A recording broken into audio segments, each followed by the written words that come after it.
Don't forget the free packs. What up, Dan? You are correct. And I have redeemed some of them. Let's see what else we got. Did I open my finest card pack? Oh, yeah, I took Brent Rooker. So the three that I took was Trey Turner, Garrett Crochet, and PCA. Actually, I still need to exchange for them, but today we're going to be doing a White Sox ranked theme team. We're going to see how it goes.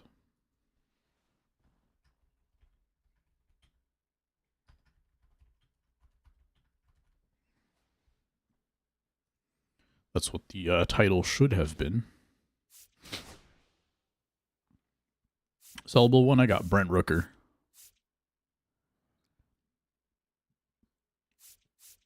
I guess I'll hang on to him. I don't know if I want to sell or exchange or what the vibe is on that.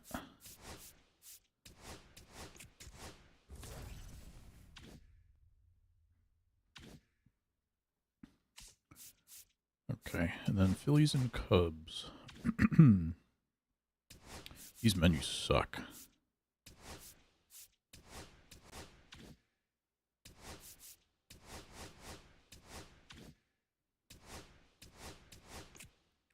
Packs are worth it. They always are, aren't they?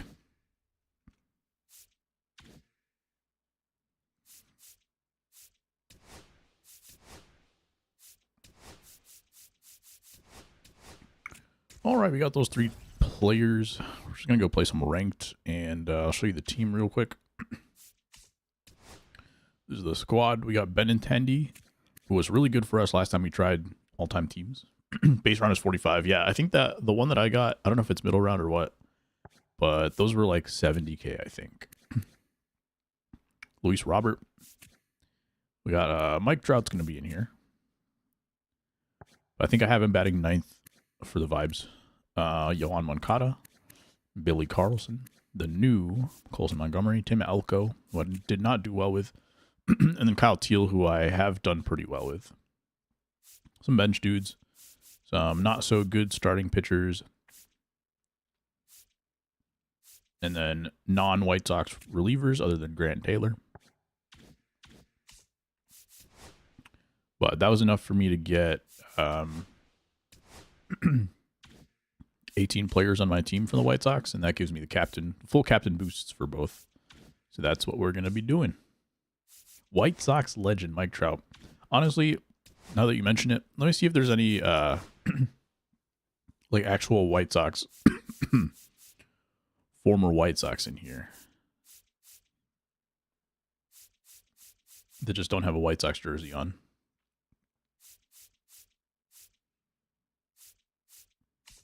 Secondaries. I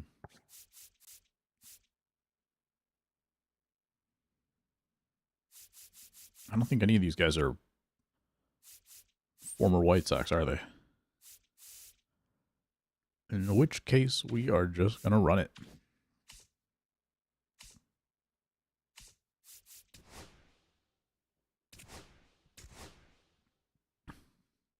Starting at 550. All right.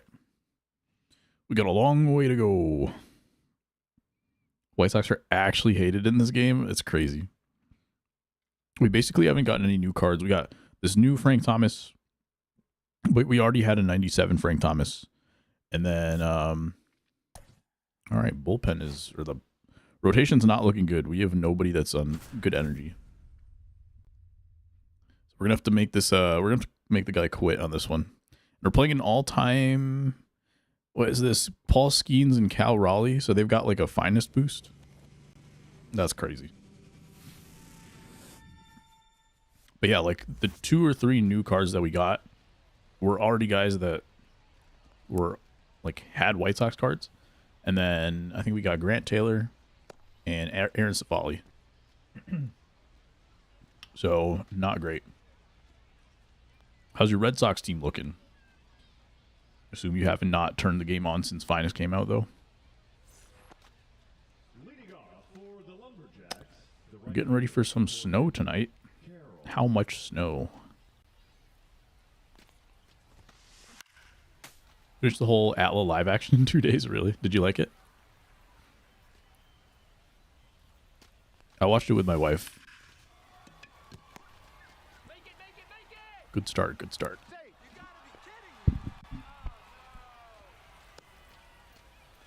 I feel like I'm still too close.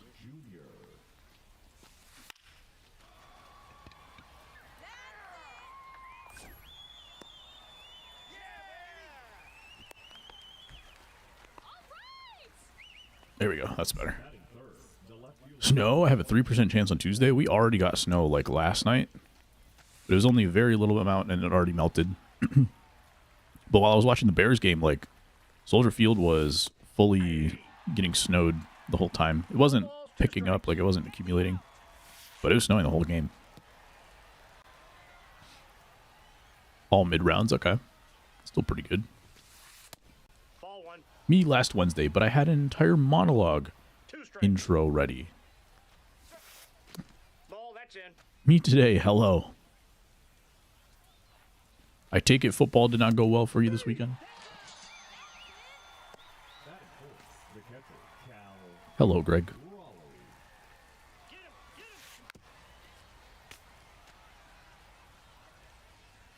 We're playing some all-time White Sox here. Well, not all-time. Just 2025 White Sox. Ooh, just missed it. 100 miles an hour off the bat.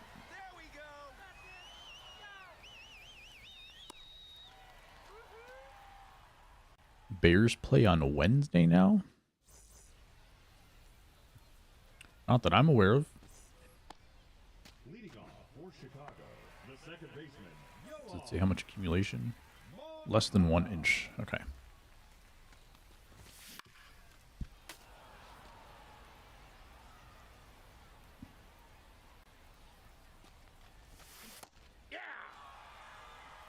College football team did not play yesterday.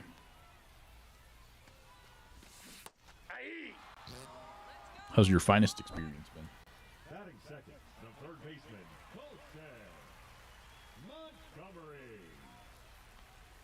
Are you past all your midterms, Dan?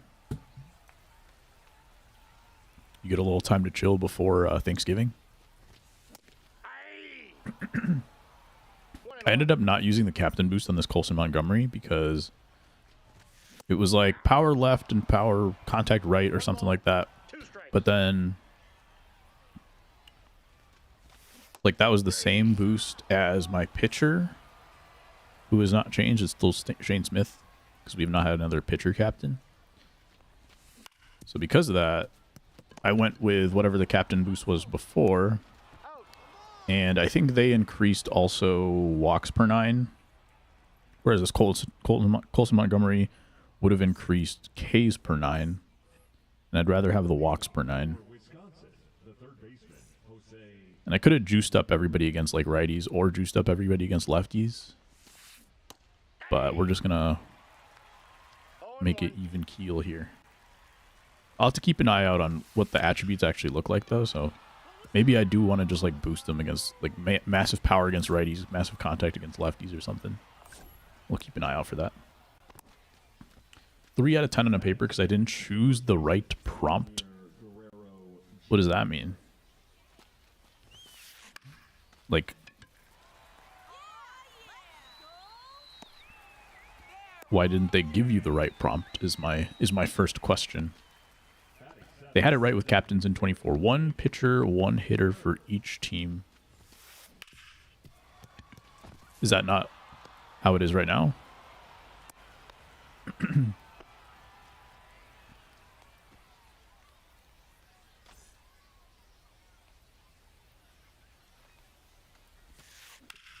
Was it 1 pitcher, 1 hitter for like each team affinity?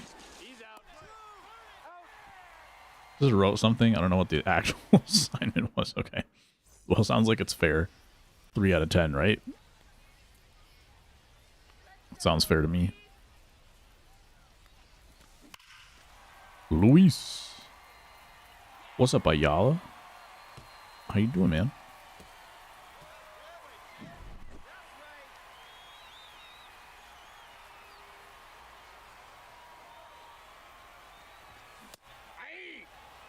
Benintendi. This guy was crazy for me when we were doing theme teams in the summer. See if he still got it. He's out. Batting six, the shortstop, number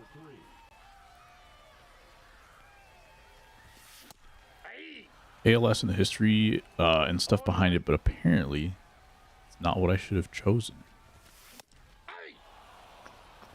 Guess not. 3 out of 10 is sounding generous, kind of.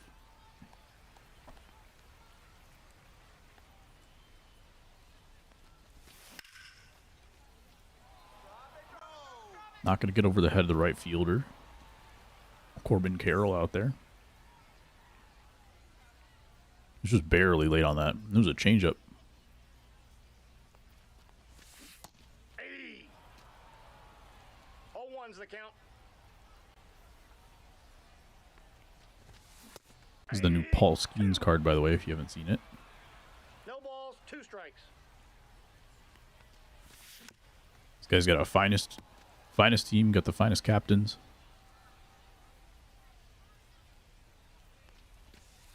One ball, 2 strikes. Where'd you start to buy a ranked squad? The good news is there are 99s all across the board. Trying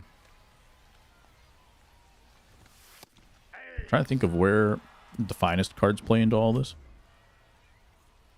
That's where I would start, definitely, because the finest cards are just so juiced. And I think, Dan, you were saying that the low-tier finest cards, I think, are like 40K. What does that divide into? 20? So you could get 20 players for 40K each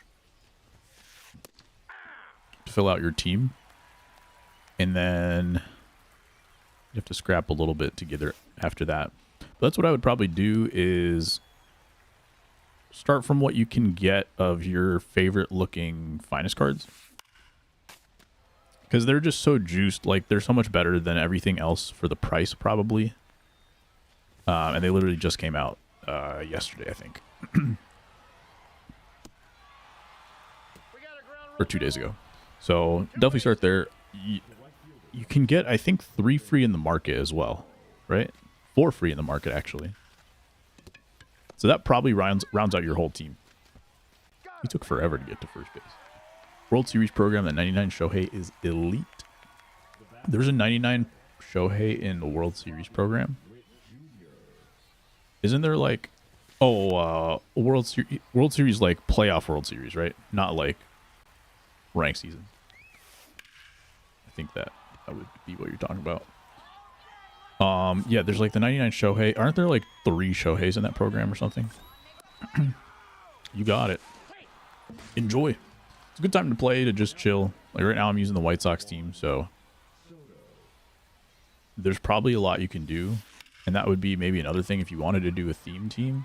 Depends on the team. Like the White Sox don't have that many great players that get boosted. Like I thought there would be some more 97s or something like that could like play against the rest of the teams.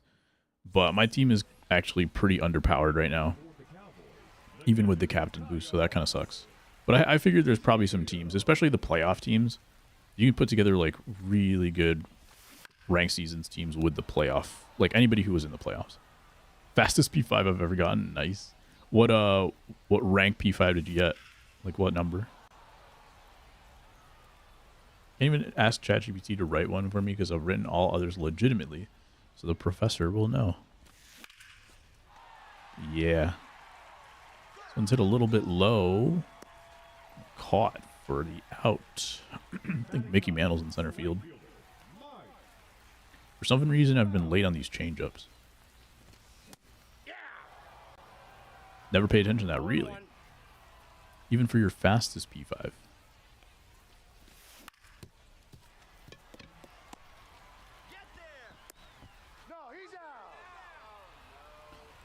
I don't know how many P5s I have this year. Maybe like 3. I have a feeling like Roman Anthony, the very first Roman Anthony card, I probably got that P5. Maybe some other cards like Ketel Marte. And anyone else who I used right at the beginning of the year. That's probably it. Just realized my roommate is gone.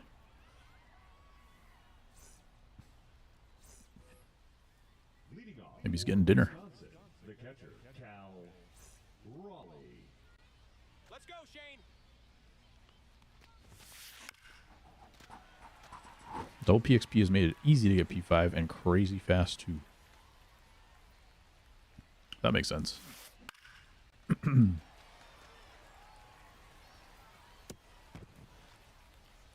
I definitely need to get some of these like theme team players up on parallel because every little bit's gonna help.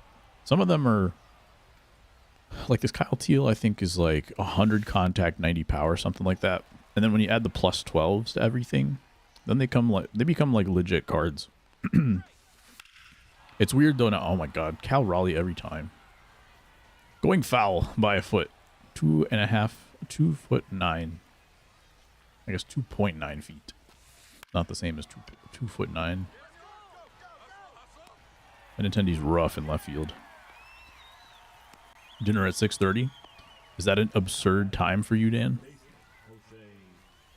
What time do you eat dinner? I will say, like, I had one friend who ate dinner at like 4, and I couldn't believe it. But now I understand. When I started working too, like, I would kind of skip breakfast, and then I would have lunch at like 2 o'clock. And then slowly over time, like, it kept getting earlier and earlier to the point where I started to get hungry by like 11. So now I get hungry by 11, I'll eat lunch at 12. And then I pretty much have dinner as soon as I get home at like 5 o'clock. I'm at work at 4, so yeah, it wasn't me, but one of my friends would eat dinner at 4. I couldn't believe it. Now I'm eating dinner at 5, and that still seems absurd to me. But it takes longer for me to digest now because I'm old. So I'll eat at 5, but I don't really get hungry after that. What'd you have for dinner tonight? I just ordered some wings and I crushed them. Actually, I got a buy one get one of a 20 piece. So I basically got 40 pieces of wings, 40 wings for $30 including delivery. So I'm riding pretty high on that right now. They were surprisingly good wings. I got 20 buffalo and 20 mango habanero. That's a ball. It was a really good deal. 2 strikes, the count. Because it was like, I think it was like $20 for 20 wings. And then since it was buy one, get one, the other 20 were free. And then I just had to pay delivery and stuff. It's no coincidence that you can't spell wings without win. Agree. Days after P5 home run derby, Raleigh finest Raleigh drops. Typical. Now you just gotta stick with that one, I guess. But apparently this Raleigh card is like a captain too, so if you got other finest cards, that Raleigh's just gonna be unreal. Is it a local place? Kind of. It's called Bird's Hot Chicken. I don't know how national it is, but I don't think they have it on the East Coast. But they have a few like locations here.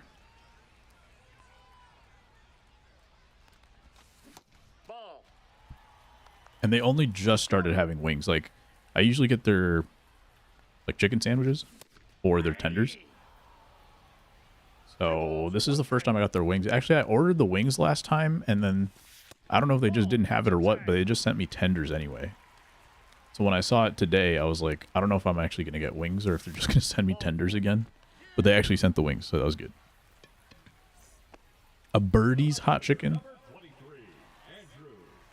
Birdies or birds? B-Y-R-D. Wingstop is a go-to for me. That's actually what triggered that for me, Greg, is I was talking to some friends yesterday, and everyone was getting wings, and they were all getting it from Wingstop. And I was like feeling a little bit jealous. So today when I saw wings on Uber Eats, I was like, I have to do it. 2 balls, 2 strikes.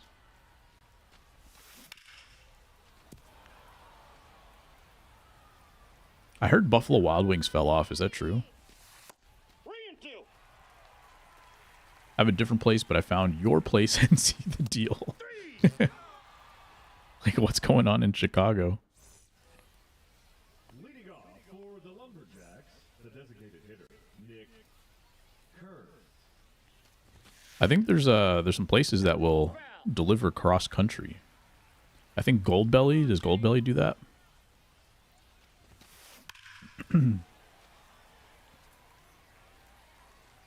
Probably not worth it. But I think there's some places like that. Hefty delivery fee might be worth it. Spend $50 to save 10. How many wings can you stuff in your mouth challenge is one where you win either way. True. Ooh. Turned and burned on that one. A good left fielder would have thrown him out easily. He's safe.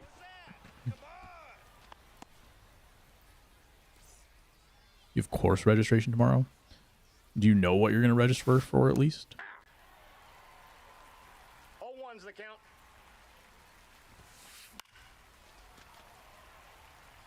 Oh, I forgot my guy is like pretty tired, so 39 pitches, but he's almost out of juice. He's out. And I really needed this to be a quit. And it's not looking that way.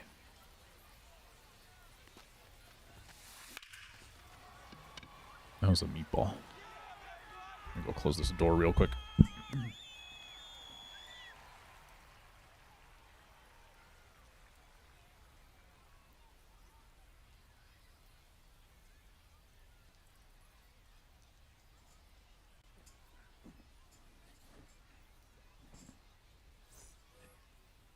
Leading off for the Cowboys, the shortstop, number 3.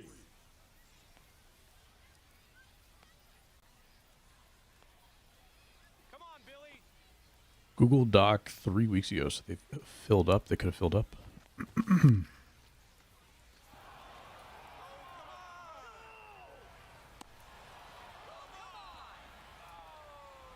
batting, the designated hitter, Tim Elko.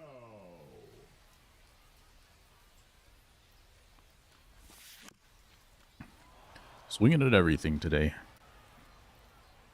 Not unusual, but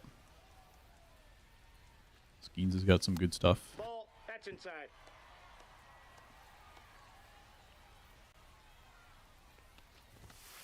Aye. A lot of the guys on this team right now also, like, their contact and power are boosted, but Ball, that's their vision's not going anywhere. So a lot of guys with like 70, so you're going to swing through a lot of stuff. 3-2.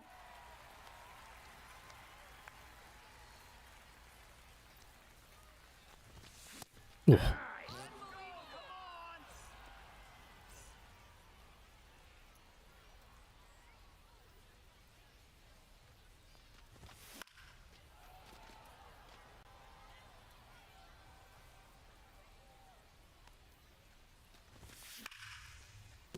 Down the line, there we go. Kyle Teal's got 70 speed as a catcher, not bad. He's safe. Barbecue brisket, oh my god.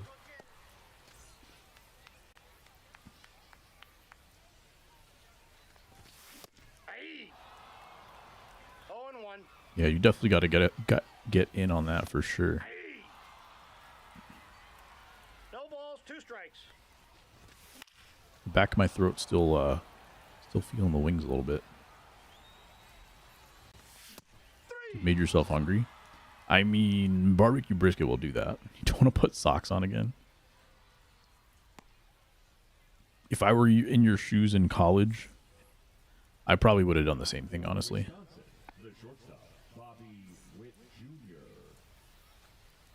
There was a time, like, I think my freshman year, I had,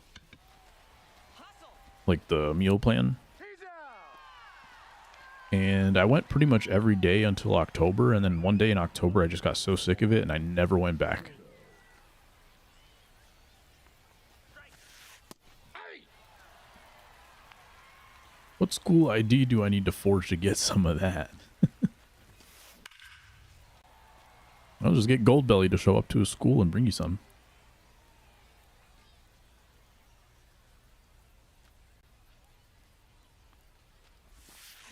Ooh, hung that one badly. We did manage to get through 5 innings with Shane Smith. Might be able to get through 6. So with like probably 50% stamina, Now batting, the catcher, definitely kept us in this. Raleigh. Nope, that's foul. Cal Raleigh, another opposite field home run against me. Seems to be every time I face him.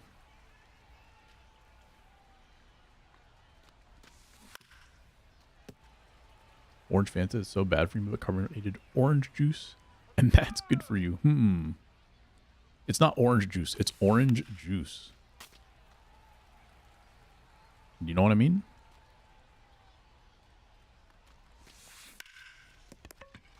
Atta kid. Out.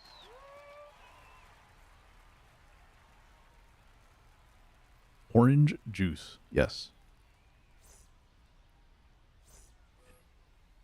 Leading off for Chicago, As opposed to orange juice. Moncada. Sometimes Fanta hits so good, though. I barely have soda these days. But every once in a while, I'll just crave it. A lot of times, root beer. Root beer, I have a hard time resisting. Orange soda, depending on what I'm eating, I can definitely be convinced. The other day, I had some. Well, I think my wife was getting something from Culver's, and I wanted to get a root beer float or something like that, but then, or root beer shake, and they didn't hear her say shake, so they just gave a root beer. And I think it must have been like Barks or something, because I think it had caffeine in it.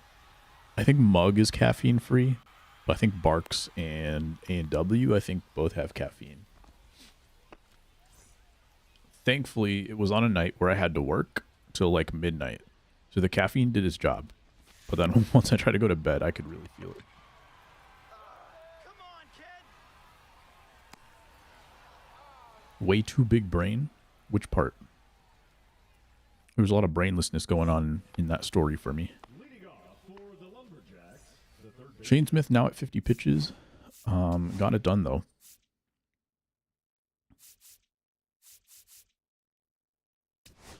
Jose. Root beer? You don't like root beer? Now pitching. All rolled in. Chapman. You like cream soda? Nope. I got 1 ball, 1 strike. Let's go, baby. Atta kid. Woo! Benny's covering some ground. The batter, the first baseman, Vladimir Guerrero Jr. Ball 1. Orange creamsicles. I'm not a huge fan of orange creamsicles, but there are some that are good. That's ball 2.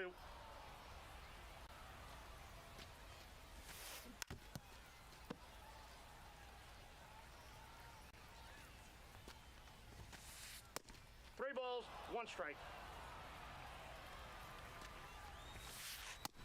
Nice. Oh, I thought that was strike 3. I got 3 and 2. Colson. Nice play. Only thing he's not good at is that he has a 70 arm or something like that. And not like amazing speed or anything, so I've got him playing third. Thankfully, Billy Carlson is really good at short.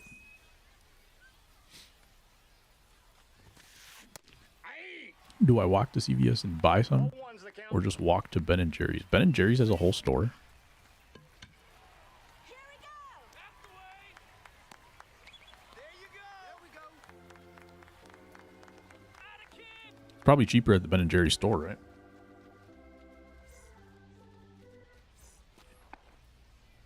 It's by Fenway. Are you that close to Fenway? That's pretty cool. Get another one. 2 miles. It'll probably be like more than an hour of walking there and back, right?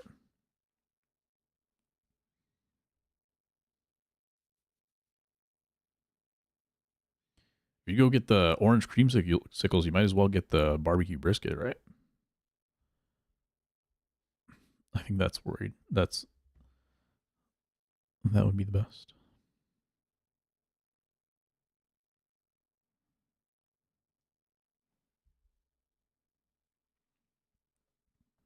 All plans of walking more than 5 minutes are gone. Yeah, fair.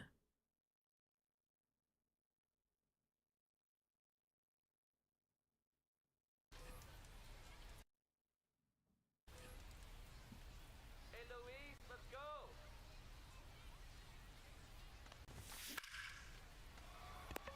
Oof. Come on now. Come on, Benny.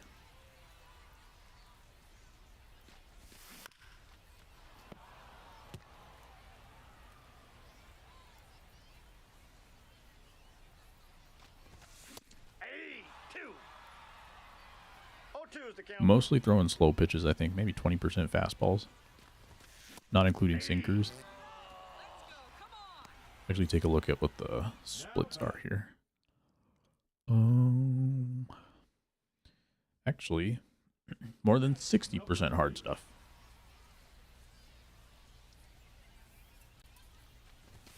Just doesn't feel like it. Rotted most of the day away on my laptop just typing and then untyping. Sometimes it'd be like that. Leading off for Wisconsin, the second baseman, Junior Caminero. If you were doing schoolwork, then I think you deserve a treat. 0-1. Hey, 2. 0-2.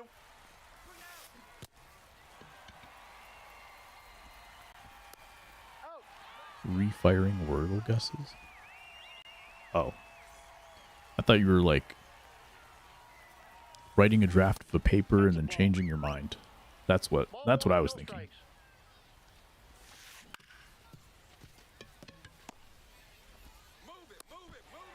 Good play. I guess I'll keep in Chapman for the lefty.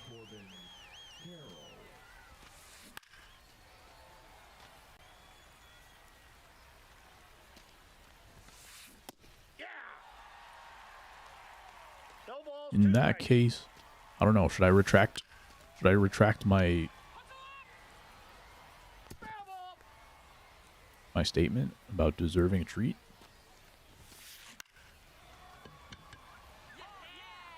Maybe. But the whole month of November's first word's done. Is that how it works now? You can just do all of them at once?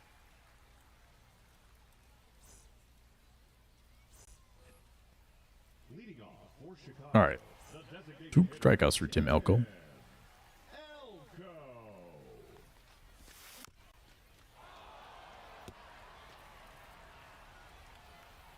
Hopefully I don't face Paul Skeens 5 times today. I think if I just take 1 walk, I will win the game. 3. On a Google Doc? The catcher, number 8, Kyle Teal. What is with you and Google Docs? Make the world go round, apparently.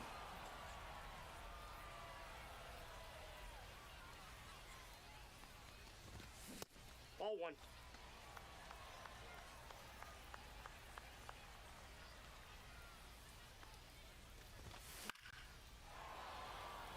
$125, $104 for Kyle Teal. I felt like his previous card played above his attributes. Now batting, right fielder, Mike Paul Skeens in the yellow. Trout. Any kind of good contact is going to be a home run here. Inside, ball 1.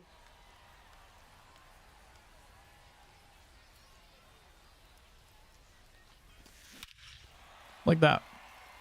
Just a little bit of good contact. That's that same pitch, the changeup just below the zone that I kept getting late on earlier in the game. Finally make him pay. It was not with a White Sox player, but that's okay. The one guy in the lineup. I just scored the first run. It was Luis Robert home run in like the 3rd inning. I think they hung a slider to him or something. All right, let's close this one out. We're going to try Grant Taylor. This could be a huge mistake. Does not have any meta pitches. He has a cutter, but that's it. He should have outlier. Does he not have outlier? Oh, that's not him. Outlier 1 and 2. So outlier on his curveball. See what that looks like. Lindor is in. Pinch hit. 84 miles an hour on the 12-6.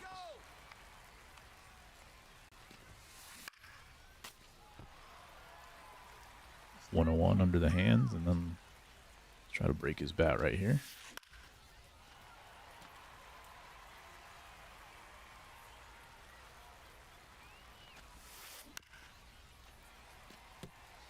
So far, he's locating the ball exactly where I want it, but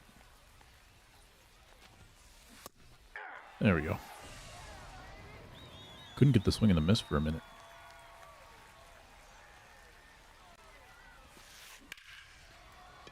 Benny in left field got a great jump. Wow.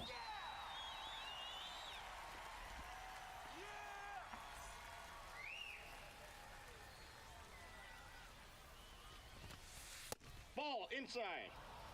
First pitch misses. I'm really trying not to go away to Cal Raleigh. Especially with, like, don't really have much slow stuff here. I'm going to try to get this curveball below the zone. I'm fine with that pitch. And we're going to try to go inside the rest of the at-bat. Last out, toughest out, right? The 9th inning just is not built the same as the rest of the game.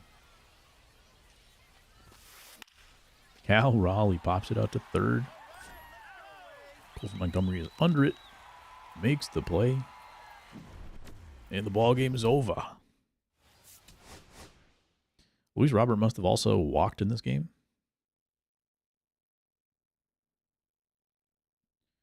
And we are right up to a 6-0-1. That was a warm-up game. Knock off the rust a little bit. Double XP already paying off. That Jim Thome card is not a White Sox, unfortunately.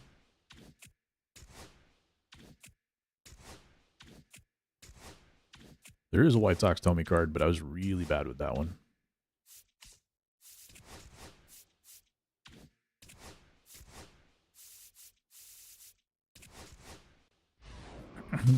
Legend card. Sure.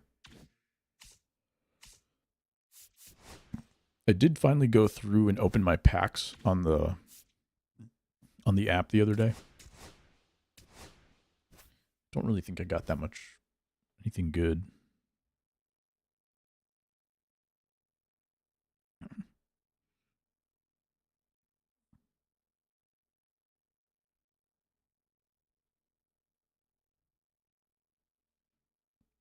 We still don't have anybody full on energy.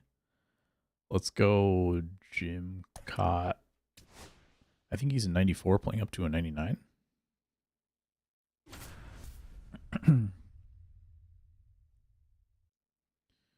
Captain's really helping out there. I think I did really bad against this Kershaw last week. Not looking forward to that.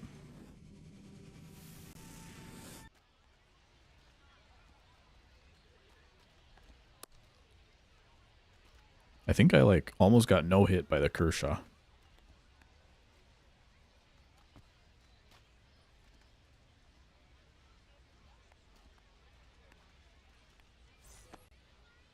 Leading off for the Bacon, the shortstop, Jimmy Rollins. First pitch, Jimmy Rollins rifles at the center. Enjoy it, Ann.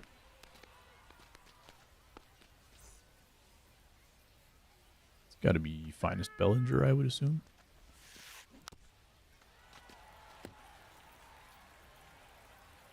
I think this card has reverse splits as well.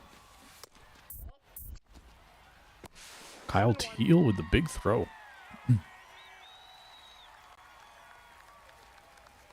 Forgot he had primary slider, but we're just going to go with it.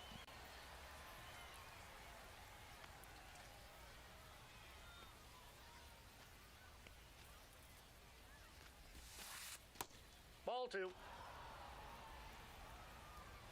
Through ball stays in. Trying to go away the slider here.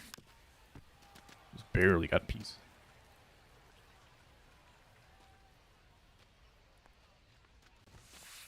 How hard does this man throw? 95? Get in gear. I can live with that. He's out. The way. Let's go. It doesn't have a four seam, just the sinker.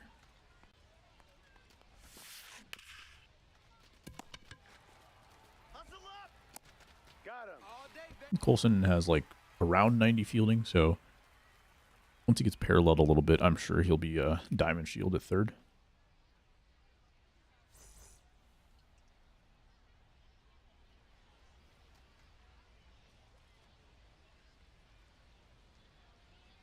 Him standing on the stadium is pretty funny.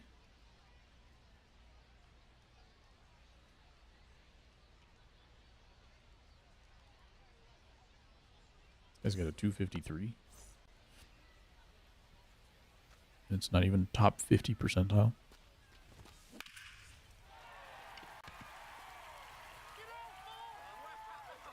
Which is a wall scraper for Moncada, so I'm getting off the schneid early in this one.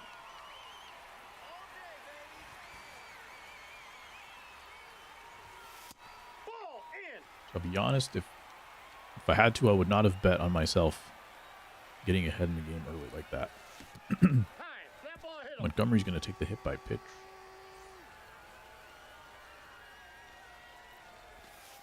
Ball 1. I swung no at that. strikes.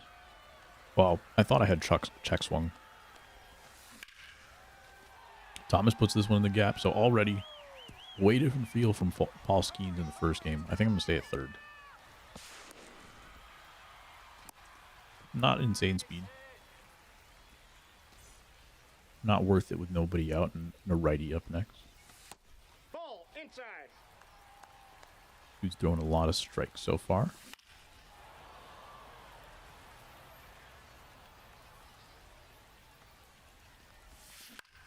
Oh, I should have had that one. He catches it though, we're scoring.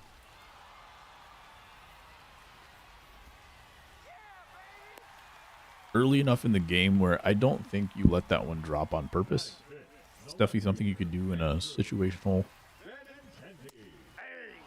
time of the game, like at the end somewhere, but at this point in the game, you just take the out.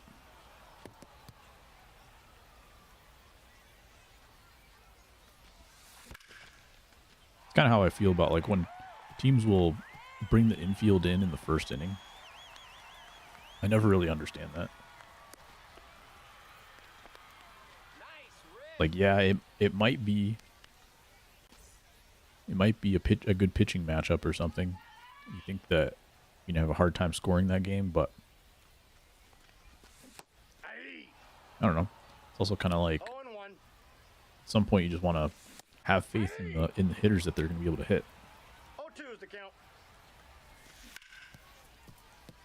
And that even if the pitcher gave up a run there, like, you bet on them not giving up runs at the end of the game.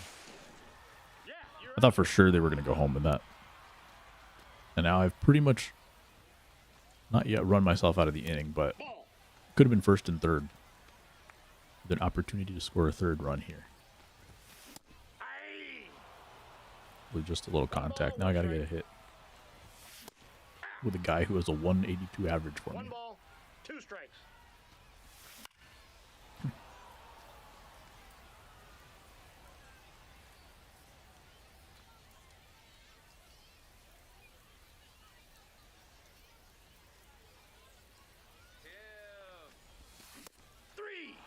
Strike 3. Bad base running by me.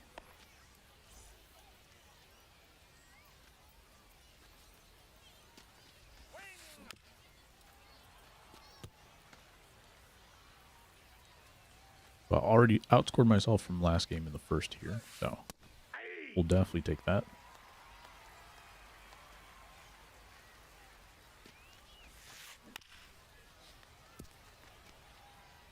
don't think these pitchers throw quite as hard as Skeens does, but I really thought that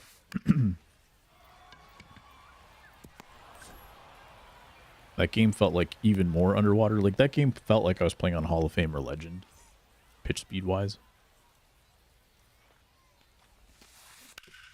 Because I was late on, like, every changeup.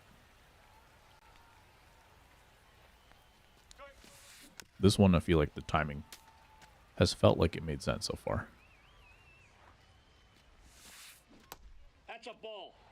Good take somehow. 1 ball, 2 strikes the count.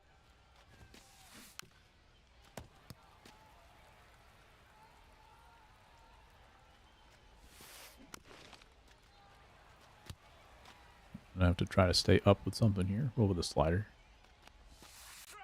Ball 2. Somehow taking that pitch. 2-2 the count.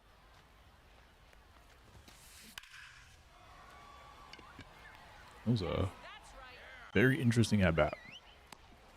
Here we go.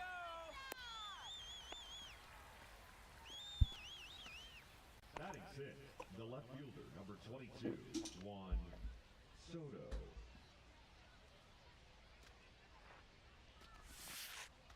Ball.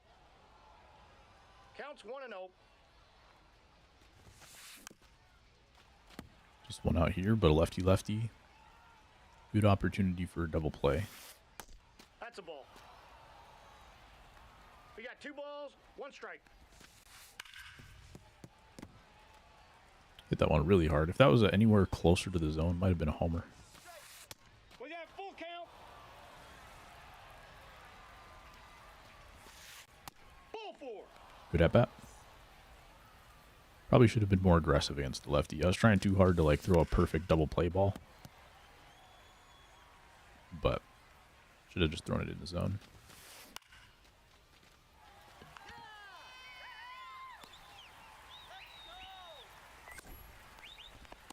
Let's go, baby. And facing another Cal Raleigh. Get down. Get there. Trout got way closer than I was thinking he would. Even after a bad jump. Try to make him pull it. All day, baby. That's all I can really do with Cal.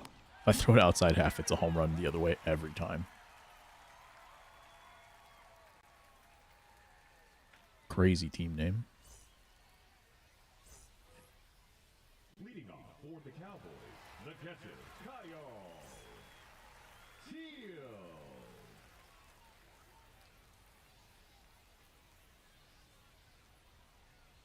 Come on, Kyle. See, I think if I score a couple more, we can get a nice little quit here. Which I do need once again because my pitchers still aren't full health, full stamina. 2. No balls, 2 strikes. 3. I hate gaming right after I eat. Batting 9, I can feel everything digesting. Mike Trout. Makes my blood sugar go crazy at the same time. I absolutely down the pipe. Ball 1's the count.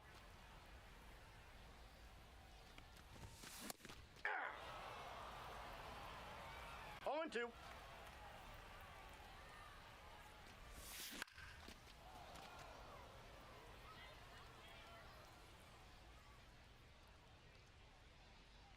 go, Mike.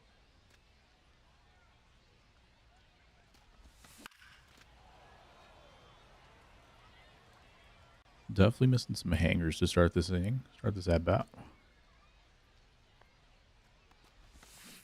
3. And then they finally throw a good pitch. The batter, number 10, second baseman, Yoan Moncada. 5 solo homers for Yoan Moncada.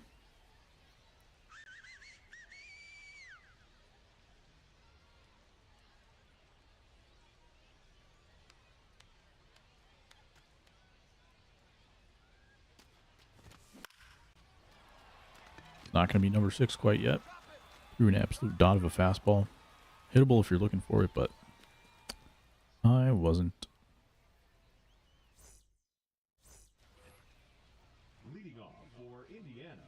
second baseman, Mookie Betts. Did I get this Mookie Betts card the other day? I think I did. I've had a couple years where I'm like insanely good with Mookie cards. But they're always like a live series, like someone who shouldn't be that good. And then whenever I get a 99, I can never hit with it. Ball one. Or it'll be a year where like I'm really good with the batting stance and then I don't get a Mookie that I'm able to use either in the collections or whatever. Nope. 2 balls. Trying to 2 think of the strikes. last time that I like really finished collections. I've had a couple years lately where I'll do the first collection, but then I stop playing, so I don't get to like much else. And lately, I basically haven't been getting any. What's up, ASG? Happy Sunday, sir. I'm playing some ranked with the White Sox team, which slightly improved with the 99 Colson Montgomery. We already had a 97, so nothing crazy. Well, it looks like the Yankees got a good few cards here. Got Bellinger, they got Rodon, they got Max Fried. Probably some more Jazz. Probably some more that I'm forgetting. Can make a really good like theme team out of them with the captains. So I think on their own, some of those cards are not like 0-1. what you would call endgame, but if you put them together with the captain, they're like really good.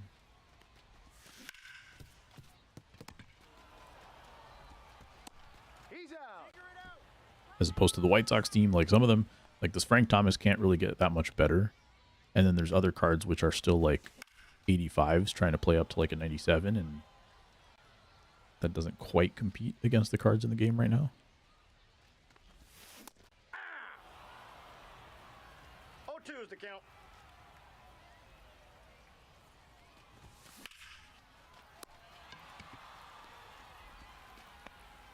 Now batting. Robert homered last game. Robert.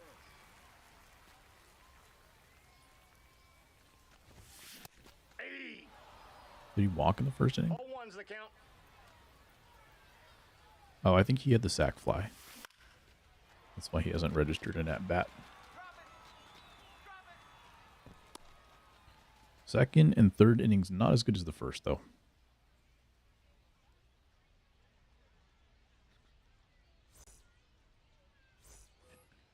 You gaming tonight at all, ASG? The center Or just watching football? Trout.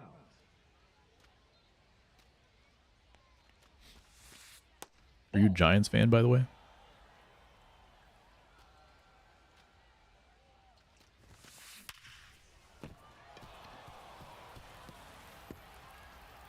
Fantasy team got torched? Oh, man. Now batting. 49ers. Third baseman. I did know that at one point.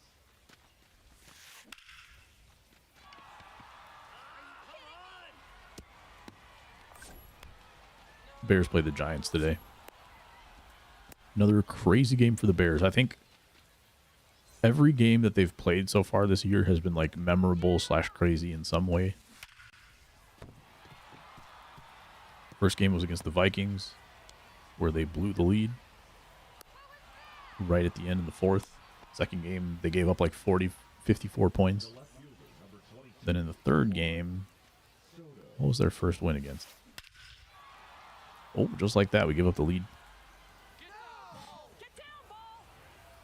Turned it on in the fourth inning here. I forget how their first game went. But lately it's been like the Bengals game with the late comeback, late blown lead, and then late comeback. Late comeback against the Giants. Ball one. Stuff like that. So, crazy team to be watching.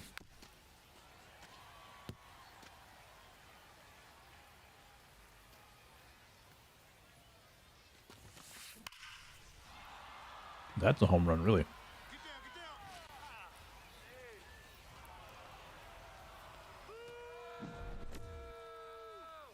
Cott probably should come out of the game, but I don't know if I have the pitching. feel like I need him to get through 5 if he can. But any more runs, and I think I'll take him out.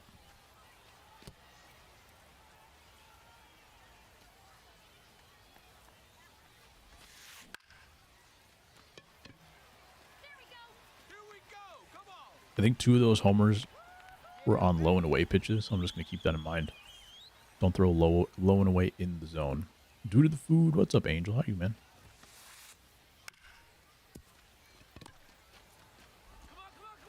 Happy Sunday to you, sir. Doing good, nice. You gaming, watching football? What's up tonight?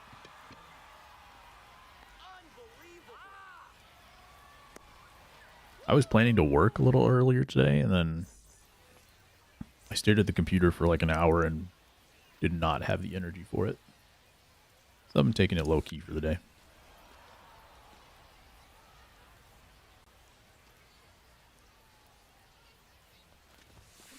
Aye. No balls, 2 strikes.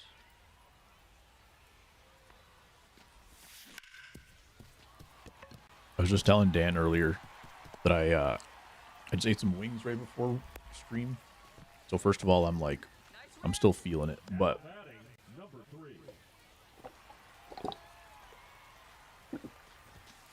it was buy one get one on wings. 1-0. So even with delivery, Ball, that's just out. I got like 40 wings for like $30, including delivery. Aye. I'm pretty 2 jazzed. balls, 1 strike. What do you think of Caleb Williams? I like him. I think he's an emotional player, 3 balls, and I 1 think he strike. messes up easy plays sometimes. Nope. Ball 4. But I think, I don't know, he's just so clutch. He just like, you can tell mentally some stuff gets into his head during the game. Ball 1. But I think you can also see like a lot of improvement on a lot of things. So he's definitely a guy that can like make adjustments. And I do consider him like a franchise type quarterback, like someone that can be capable of winning a Super Bowl and all that kind of stuff. I just think I think his ball looks bad. I think he throws a little bit funky, and sometimes his spiral gets out of control. So he gets a lot of drops, and some of them I think are his fault. He gets a lot of balls batted down. Some of that stuff is like Got him. stuff that you can fix. I don't know that they're ever gonna fix his like release point. It just looks a little funky whenever I see the ball come out of his hands. He throws lasers, but they're just all like slightly wobbly. Working throughout the week. Dad's out of town for the next few days. I'll be taking a break from my job. Nice. Been working for over 1 year. Nice. Are you still in school right now? Ball 1. Very vocal, great passer, talented, but he's just inconsistent. Gets killed by the Bears' questionable offensive line. Yeah, they're certainly not as bad as last year. He took 0 sacks today, though. That was nice. The show give Class A some special accuracy perks. JK. So working in school, that's tough, man. Good stuff. Keep it up. How much school do you have left? And are you enjoying it, or you like working more? I haven't seen the details of the Class A stuff, but seems pretty bad. Versatile, nice.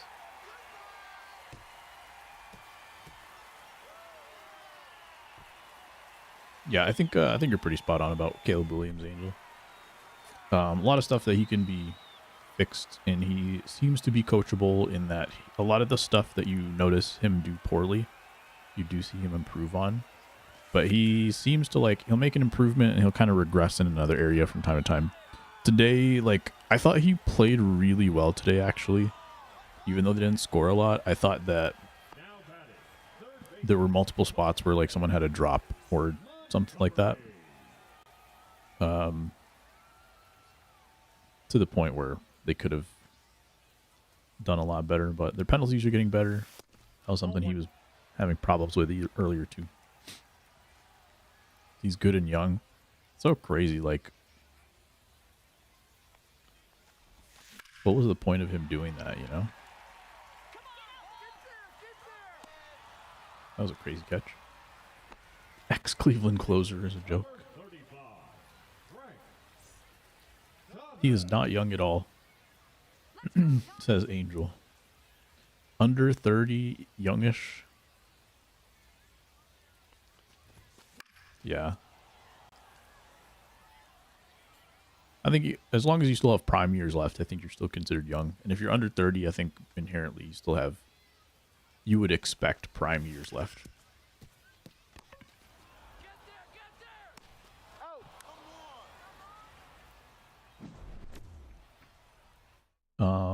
I would have thought that you'd hear more from vets on the way out or young guys going nowhere. Exactly. We were talking about this last week too with the basketball stuff because I had forgotten about the Class A stuff. But like Chauncey Billups and Terry Rozier got busted last week. And it's like guys who were good, probably made decent money getting themselves into these situations where like you don't understand. Like the thing about what I was kind of getting at last week, and I don't think I phrased it correctly, but what I was trying to get at in the comparison to like steroids is that steroids, like you like kind of understand when someone did it, why they did it, right? Like either it was someone who was really good trying to be the best, A-Rod, Bonds, those kind of guys. And then there were guys who like they would get busted, like Taylor Teagarden or Abraham Almonte, who were just like not good players. And they were probably going to be out of the league. So they tried something and ended up getting busted. But like you kind of understand that kind of stuff. It's really hard to understand why some of these players are doing the betting stuff. And I don't know if it just comes down to like addiction or like what. Rangers and Guardians with an all-time lose-lose trade situation. Corey Kluber for EC. Think so? That's a ball. I mean, they got some good years out of EC at least before this happened, right? Like he was a big part of them getting to the playoffs in multiple years. I don't know that they can say they lost the trade if it had happened in like his first year or something, but they got a lot out of him.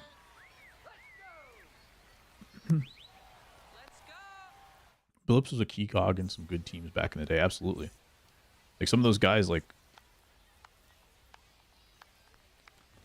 I figured they already made money. I know like some players like they blow their money. I don't think that happens as much anymore though. Like there's a lot more financial literacy. Not that they don't, like professional athletes still spend a ton of money, but I think at least like they know how to kind of set their money aside so they're not like completely broke. So horrific in the postseason when it mattered, I bet. You never know what's going to happen in the postseason for sure.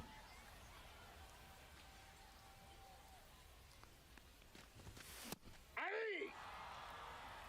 0-2.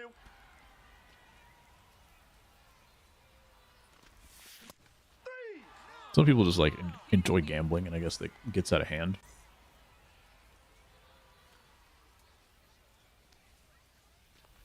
It also makes you wonder, like, these are the guys getting caught, and then who's not getting caught?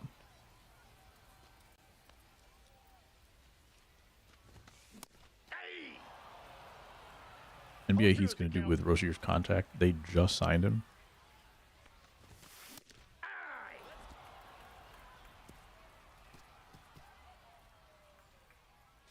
Yeah.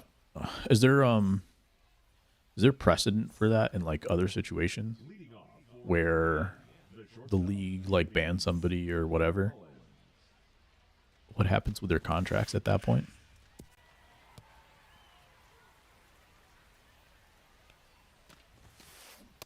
Ball inside.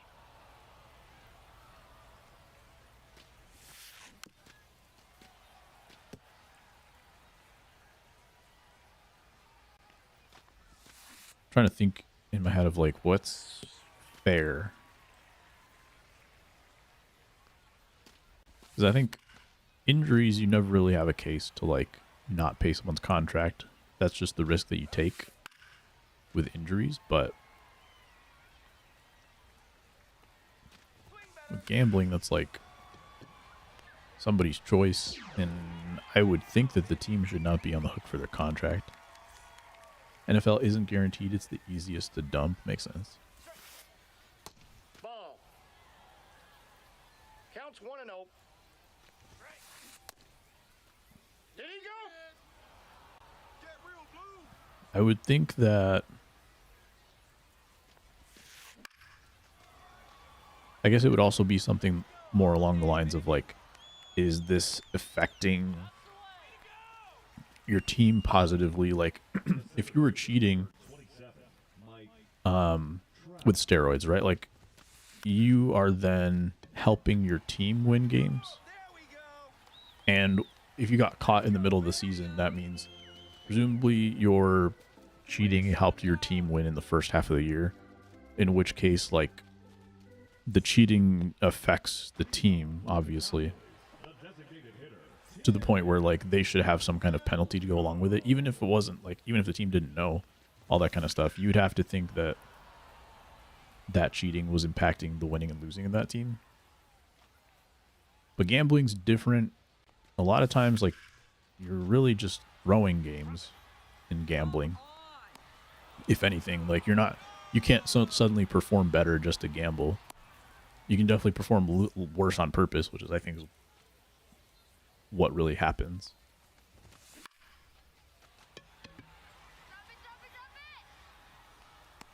So I don't think like the team should get additional punishment. Yo, Resurrection with a raid party of 51. How we doing? Appreciate that raid. That's a Mike Trout home run for you right there for the raid. Hoffen Popper, appreciate the follow. Welcome in. Idaho Mike, what's going on? Rozier was caught for stuff he did prior to the team, so that's interesting. I'll have to look more into the details of what happened there. 0-1. Yapperman Rez, says Angel. Appreciate that raid.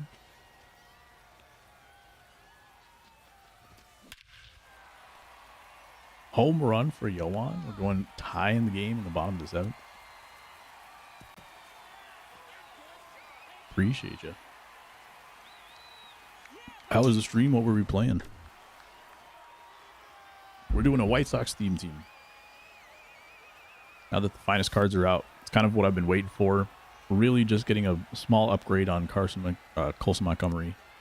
Not a whole lot going on with the White Sox team now, but we're trying it.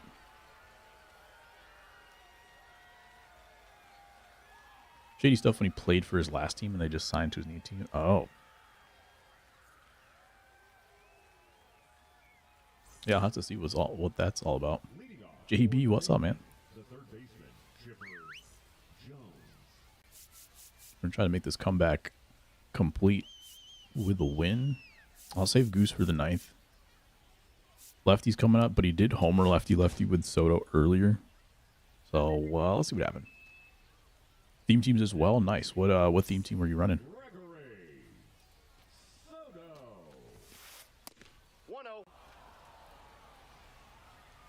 He might be stuck with it.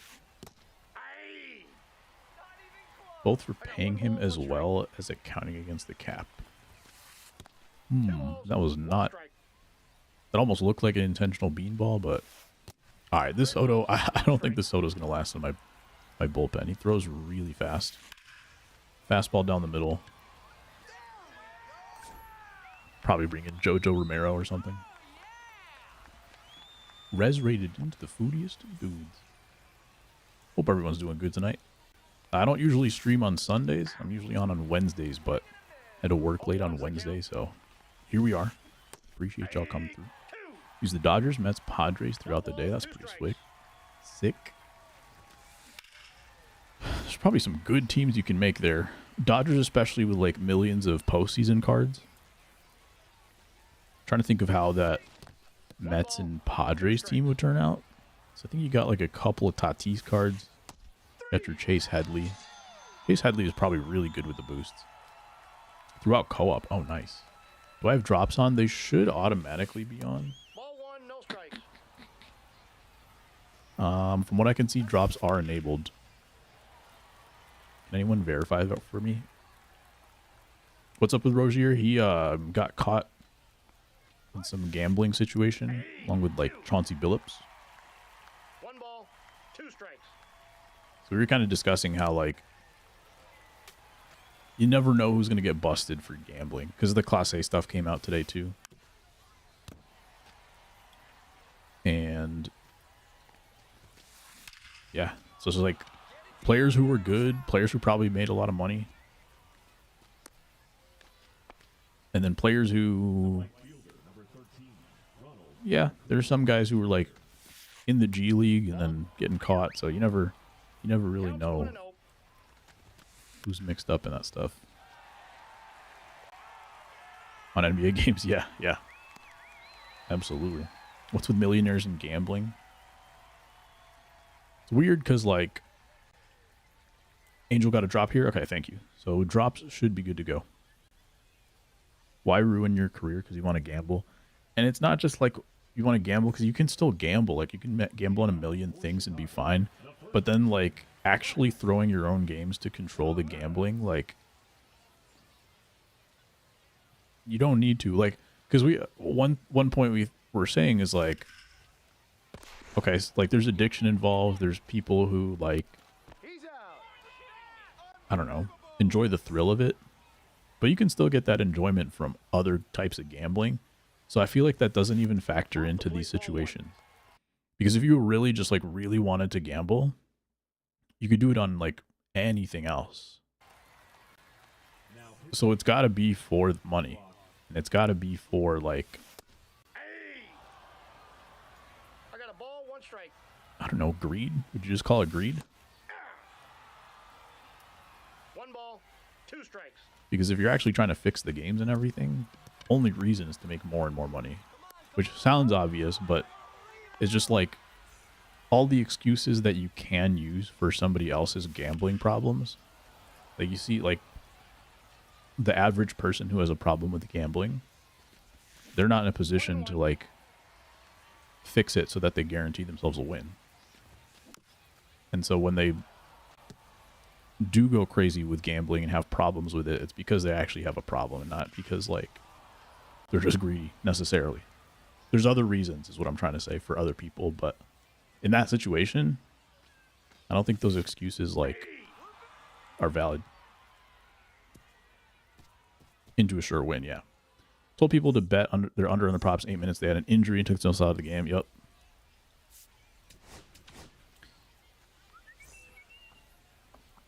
Now pitching. Gossett. Which, like, I know sports betting is different than it was, obviously, like 5 years ago, 10 years ago. But it's not like they couldn't do this stuff before. 1-1. So it's kind of crazier now that it's, like, so easy, but also so visible. Like, some of these guys are getting caught because they had their own Discord, right? It's not even, like, super hard to get busted. Like, you just have a private Discord with all this information being shared there publicly, more or less publicly. Like, how did they think they were going to get away with it? The goose is loose. I just need to make sure he doesn't let anybody on base. As I say that, it's a double to the corner. But I really don't like his release with runners on, so this is going to be a problem. He's safe. Unbelievable! You're kidding me! Hey. Jimmy Rollins hit some balls hard so far in this game. Can he continue it? A horrible dive. Kind of like, I couldn't tell if that last little movement, because he dove, like, towards the plate instead of, like, towards the ball. And I can't tell if I did that or if the game did that. I would like to blame the game, but I'm not 100% sure. or else the Gooses lose. Unfortunately, that's really good, but I was hoping that wouldn't be true. That's ball 2. Talking about making large bets on player props. Oh, man. Some weird swings in this one. Player props is the easiest way to get caught. The center fielder, number 27. No, number one, always blame the game. Yeah, you're right. I shouldn't have questioned myself. 0-1's the count. Is Pablo Torre the one breaking this kind of news too? Because he was the one that broke the Kawhi Leonard stuff. Is he like the only investigative journalist in sports right now? 2-1.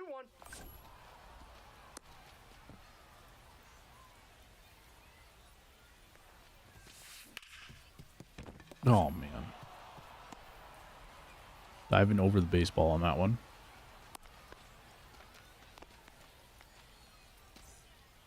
I think it's time for a new pitcher. We're going to go with Bautista or Uribe. I've been pitching better with Uribe, so we're going to try him. Only a 3-pitch mix, though. This is the only thing that worries me. 0-1. I think Bautista I've only used like once or twice. So not really a sample size there, but The batter, the designated hitter. didn't break this, but knew the indictment was coming on some of them. Had episodes on it after. That makes sense. Hey. 0-1's the count. Bruh. Kyle Teal cannot keep it in front of him. To be fair, I did throw like 3 dirt balls the previous batter, and he did stick those, but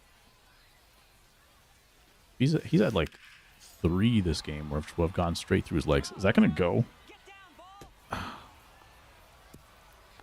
I feel like, first of all, that hung a lot worse than I threw it. Second of all, very early swing, 91 off the bat. Slurve is a difficult pinpoint to master. Sure is. Hey. No balls, 2 strikes. Come on, kid. Get it in. I think I've had like 3 or 4 super hard hit line drives that have turned into singles in this game. For my opponent. Man, Montgomery's messed up a couple plays in this game. In this inning alone. The first one I dove, which was a good dive, but he dove over the ball, which doesn't usually happen on the infield. And then this one, he came up short. And I probably could have dove and knocked it down at least. But I really thought he was just going to get there standing up. 1 ball, 1 strike. Now we're getting some lagginess. Hey. 1 ball, 2 strikes. Okay, disaster of a 9th inning. If they can do it, we can do it. Slurve and sweeping curve are my least favorite pinpoint. Fair. Don't like circle change pinpoint much either. Yeah, there's some tough ones this year.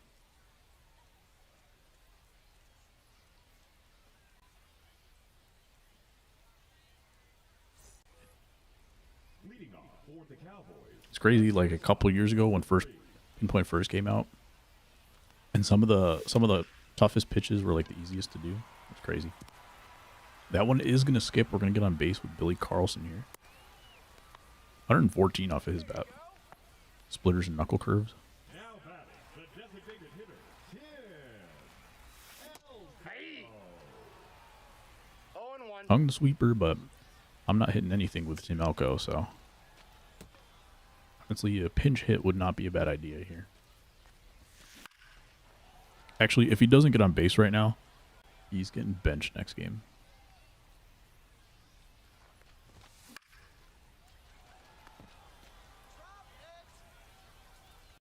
Yep. He might be fully off the team. We'll see. I feel like there's probably some live series guys that low-key could be good. Like, I might bring in Mike Talkman. He's like a silver, I think. That's just a horrible swing. You're out. Safe. Let's go. Somehow doesn't get the double play.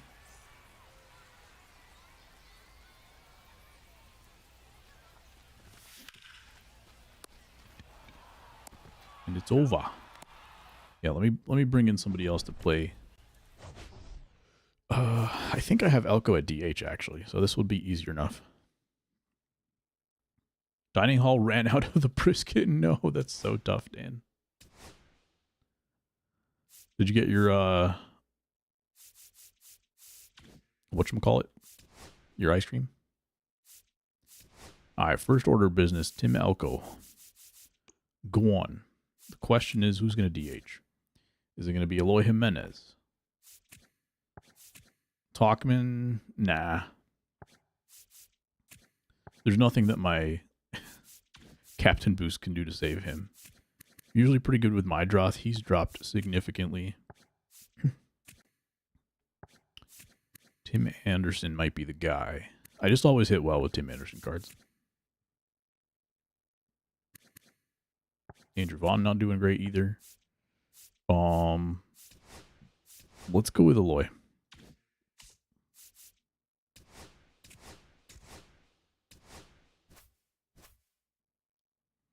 I need Gossage, Immortal Gossage in 18, trailed 3-0, led 7-3 when it ended. Yeah, he's just one of those guys. I feel like Gossage, whenever he comes in, remember when two-run hater was a thing? At the same time, 3-run Gossage was a thing for me. Every time I faced Gossage, I would get 3 runs off of him. When did Mike Trout play for the White Sox? 2027. It's gonna happen. I'm just getting ahead of the curve here. Kind of like Goose from Top Gun. Oh no. In his dreams. Got 2 cups of Fanta, no ice cream. That's why we don't leave the house, right, Dan? It's 0-1. That's why the outside is bad. It's always a disappointment. Got him. Mike Trout at the White Sox team if you want to see him in the White Sox uniform. Already have the best Mike T in baseball. True. Hopefully they pick up. I don't know if they have an option for Talkman or what, but he was like the best hitter on the team this year. When the lockdown begins, yeah. Man, even my good swings are not good today.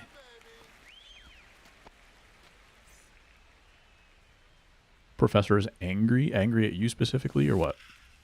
At the whole class. Brain Thomas almost thrown out at first. Batting fourth, the center fielder, Luis Roberts. No, that's out. Basically, the White Sox only need 18 players to get full captain boosts. So I am pretty much all of my hitters except for one. I have one relief pitcher, Grant Taylor. My whole rotation is White Sox players, and trust me, some of those starters are not good. And so we got Mike Trout. Ball. 1-1. There it is, Benintendi. Oh, it's over. They did not want Ranger Suarez's ERA to go up. That's crazy. I think that still counts though for their stamina for Ranger Suarez because he pitched a few batters. That's funny. We needed that one. We needed to get back into the win column after the last game. Benintendi's so good. Mr. Miguelo, what's up, man? How are you? How's the party? Because in music class, he told the professor that his favorite song was Mo Bamba. My friend turned in an unrevised paper for his final and got a 0. So the professor's mad at everybody. I'm backing out of this one because this person's being weird. I don't know if they were trying to match up with their friend or somebody. We're chilling, man. Playing some ranked with the White Sox team. I haven't been playing too much MLB lately. I was playing a lot of Overwatch lately, and then Battlefield came out. And I've never really played a Battlefield game before, but this has been pretty fun. It's fun, just like one of those casual games that you don't have to like grind super hard to stay sharp. Just kind of hop in and have fun. So that's been cool. Stop playing completely. You liking Battlefield? It's a fun time. George Costanza. I remembered what I should have said when I got here. All right, what we got?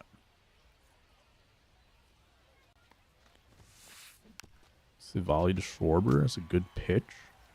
Except to Schwarber. Anybody else, that's a good pitch. Also Cal Raleigh. With Schwarber and Cal Raleigh, if I throw the ball inside to them, it's a home run every time. Sorry, outside.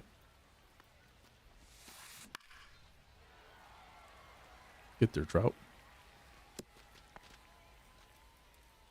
Just the actual. Appreciate that follow. Welcome in.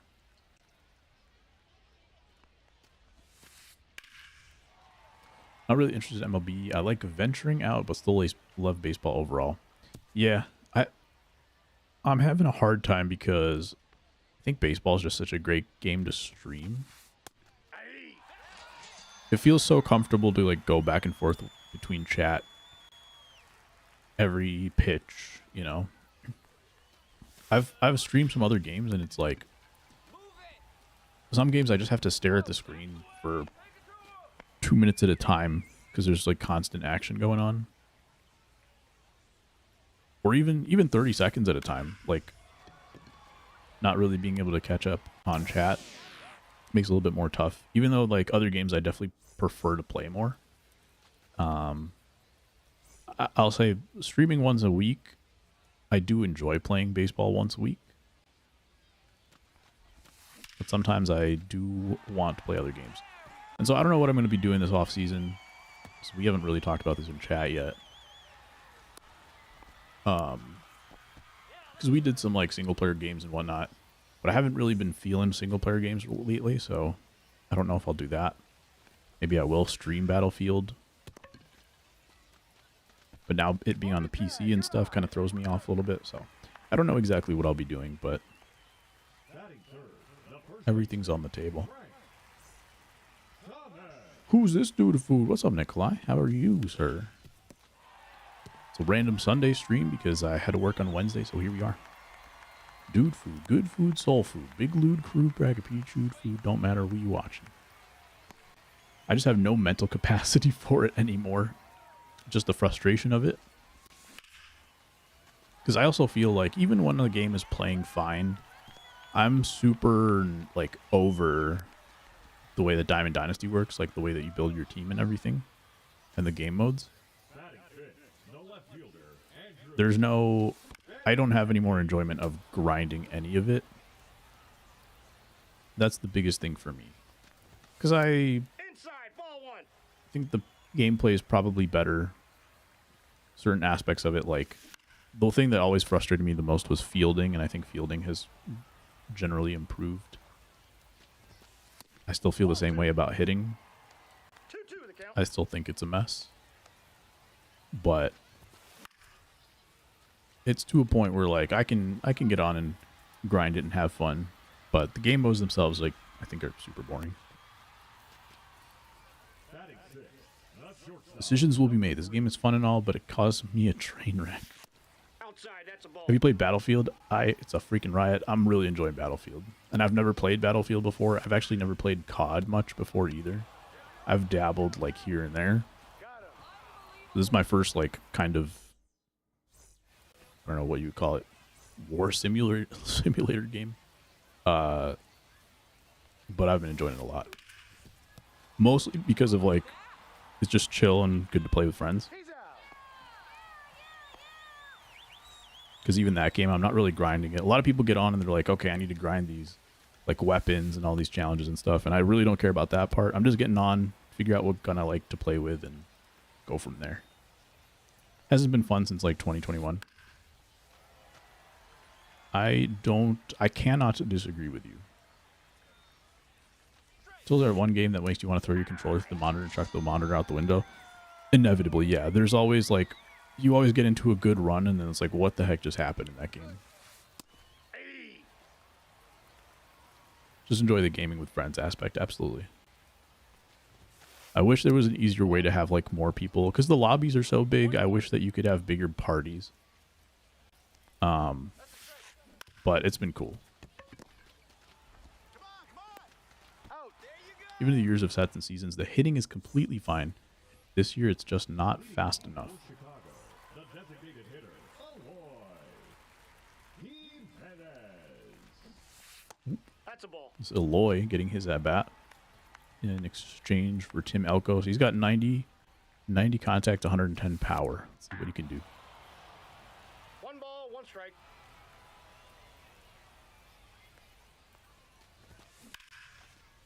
Can he do it? 94 off the bat.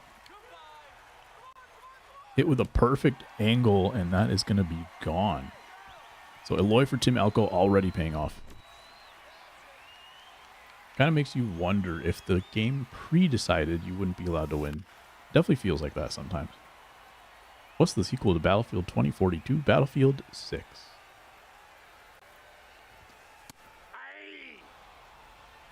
John Battlefield. Where's the Eloy command?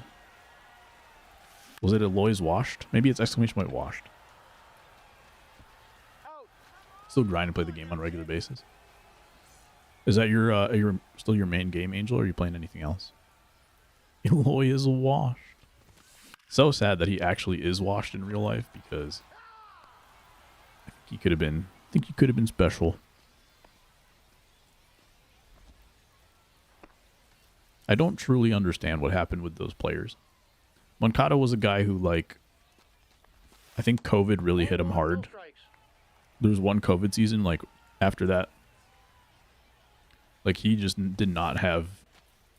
He couldn't catch up to a fastball, basically. And then after that, he would constantly get injured. But then other guys like Tim Anderson fell off. Tim Anderson you could always see as a guy who could fall off because of the way that he played. But his situation, I feel like, was always tied to a mental side of it.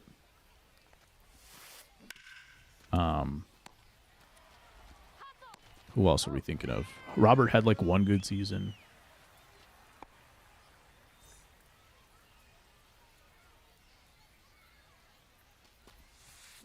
Pitchers all got traded. Just kind of crazy. 1-1. Still play it, but I got to switch to. Did play some Mario Kart. Nice. How's the newest Mario Kart? Playing for a bad team is hard motivation to continue to play for a bad team with no direction. Batting ninth, the right fielder, number 7, Corbin Carroll. Who are we talking about? Like Eloy? Eloy got traded to like the Orioles when they were still in a playoff hunt. The thing is, like, some of those guys, the team was bad because of them. Like, I definitely agree with your premise. Or your whatever you want to call it, whatever your statement is. But I guess I just think that, like, they were the reason why it was bad. Like, they were supposed to be the good players, and then didn't happen. Not a dude food stream if I don't gripe about the uniform manager. Talking to Robert. Yeah, that's definitely true. The last couple of years for him. Injuries as well, but yeah, mostly some amount of directionless team play for sure. Too linear and doesn't play the same as Mario Kart 8 Deluxe. Even having the Pope on their side wouldn't save them, right? TA shouldn't have hit that homer against the Yankees. It ruined his career. It really did.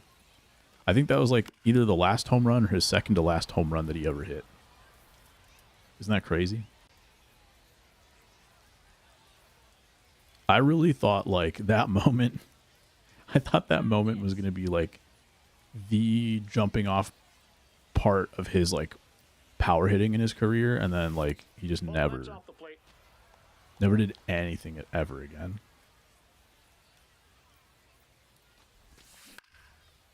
Live in lore forever. Not going to drop. Nice. Weird dive, but he keeps in front of him.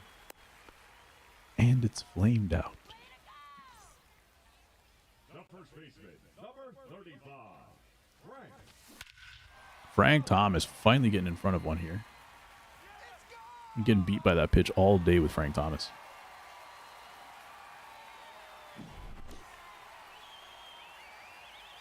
The White Sox did pick up Luis Roberts' option, so hopefully they will be able to trade him for something next year. I head off of the second base bag.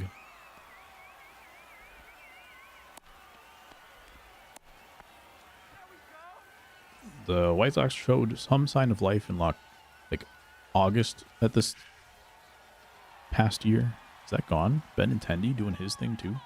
Yeah, Benintendi started hitting for some power, but not like a good hitter or anything at this point in his career.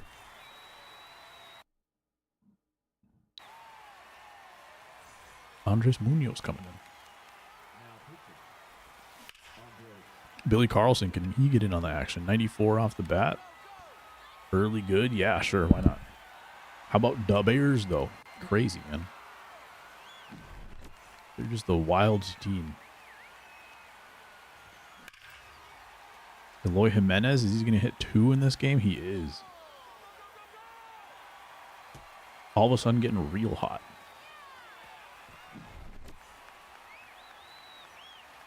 Hitting inside sinkers, too. Been a coma since 21. Oh, I wonder how many home runs Tim Anderson has hit. Oh, man. I actually have been watching the Bears game this year, too.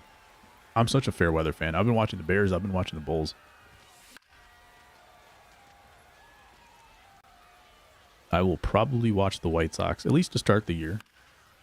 If they start off well, I'll probably watch them too. But I haven't watched sports in 3 years probably. Now batting, right fielder, Mike. So that just tells me that I'm more of a fair weather fan than I thought.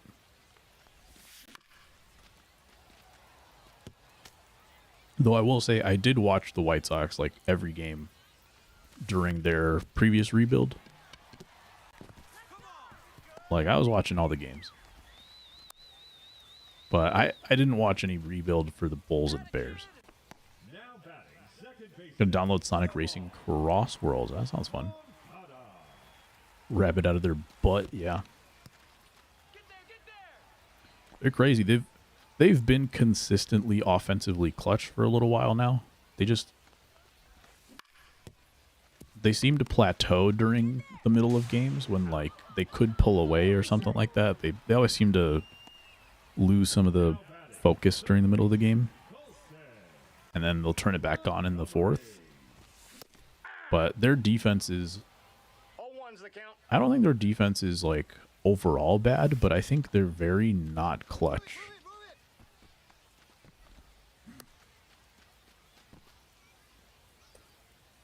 Something wrong with the Bears defense mentally, I think.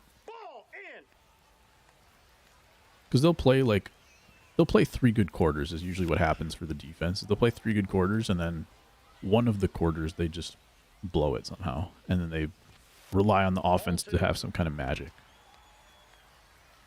Which for now they've been having. Michael Jordan can score 200 points in a 402 win over the Pistons. I agree. It's really good and hurt. It's incredible. Better than Mario Kart, really. Might have to check it out. I don't have a Switch right now, but when my siblings come to visit, maybe we'll check it out.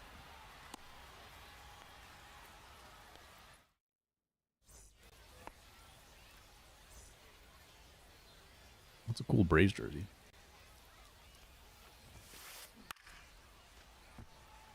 For the PS5, nice. What game did we play? Oh, we played Crash Bandicoot for a couple of weeks when it was free. I got 1 ball, 1 strike. On PS Plus a few years ago. That was a good time. I think we did it for a couple days. He's out. Crash was so fun. Crash, I think, was the first game Like the first kart game that I ever played growing up.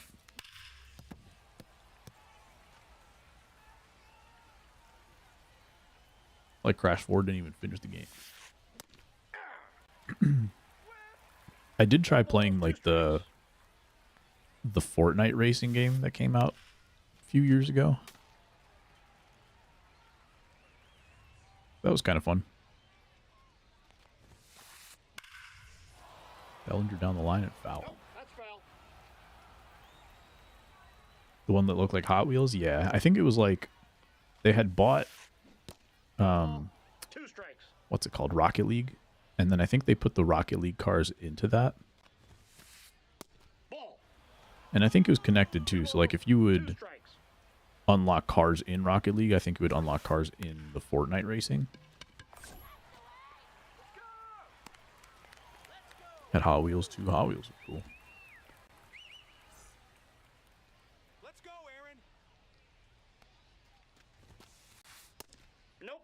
Ball 1. You know what I might be interested in? Greg's gonna like this one. 1 and 1. I think I bought some Need for Speed game. Maybe I can stream that. 'Cause I haven't played a racing game in like 20 years. Other than these like cartoonish kind of games.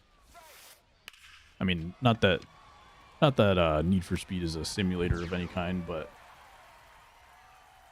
they're a little bit more closer to actual cars. Which Need for Speed did I get?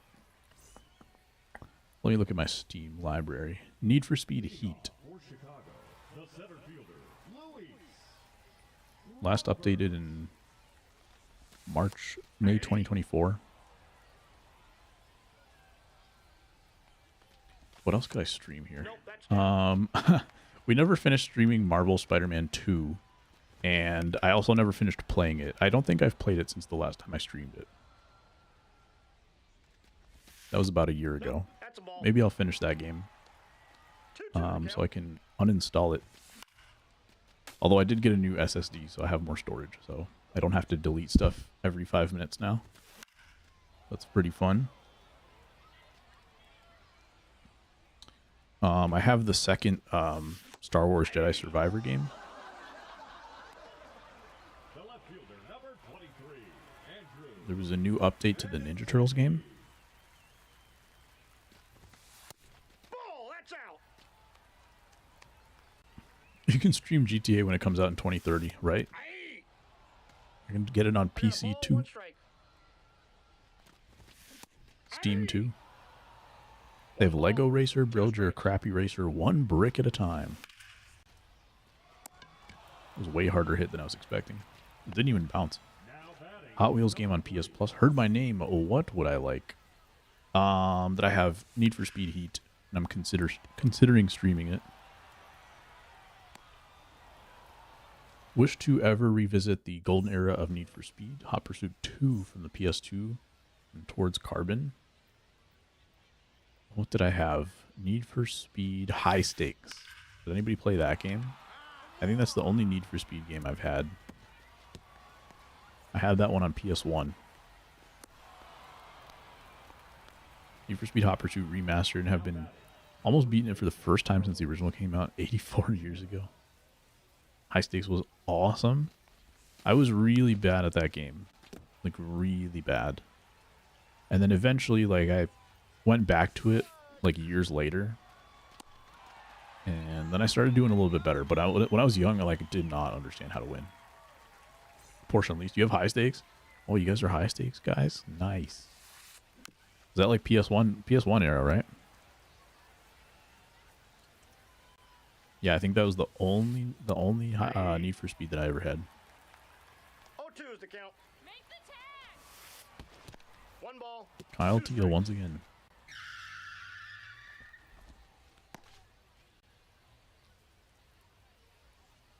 Need for Speed The Run is the biggest what if. How so?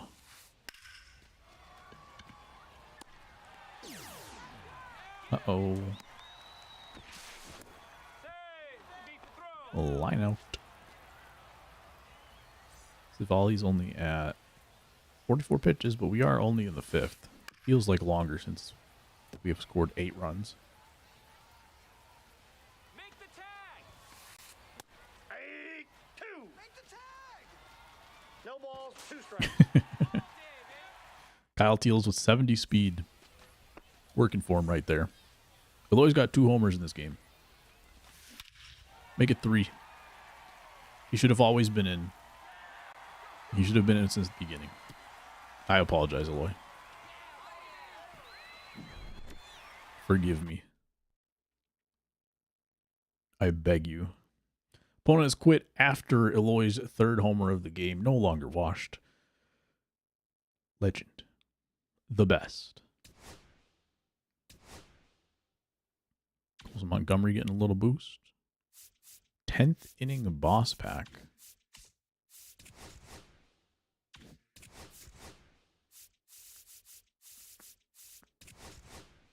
Trouble the game can be finished in 2 hours. Ah, one of those. I see. Let me grab this Chapman because I can add him right to the bullpen.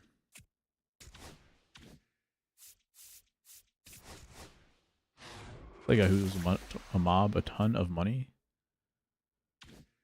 So you enter a cross-country street race from San Francisco to New York. Need for Speed, the family. Let's go to sorted programs, extreme program. Where's extreme program?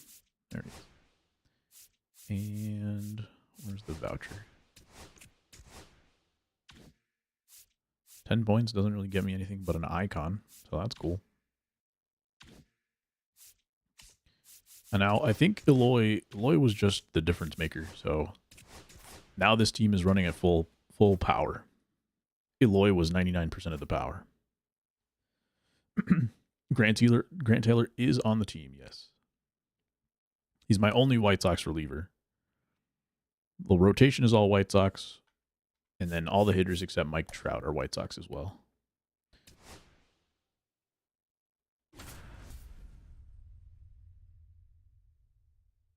I want the whole 3,000 miles. We're facing Randy Johnson in this one. Cal Raleigh tier 2 booth.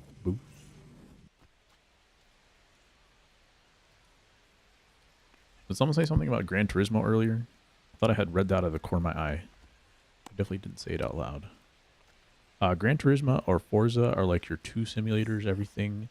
Not those are arcade. I was thinking more of like racing simulators, like what is it, F1? That type of thing. Because Forza is still like, you're still doing like I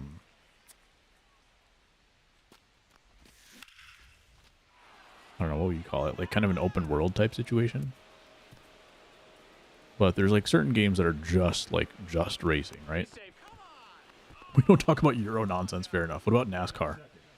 My cousin had a NASCAR game that I would play once in a while.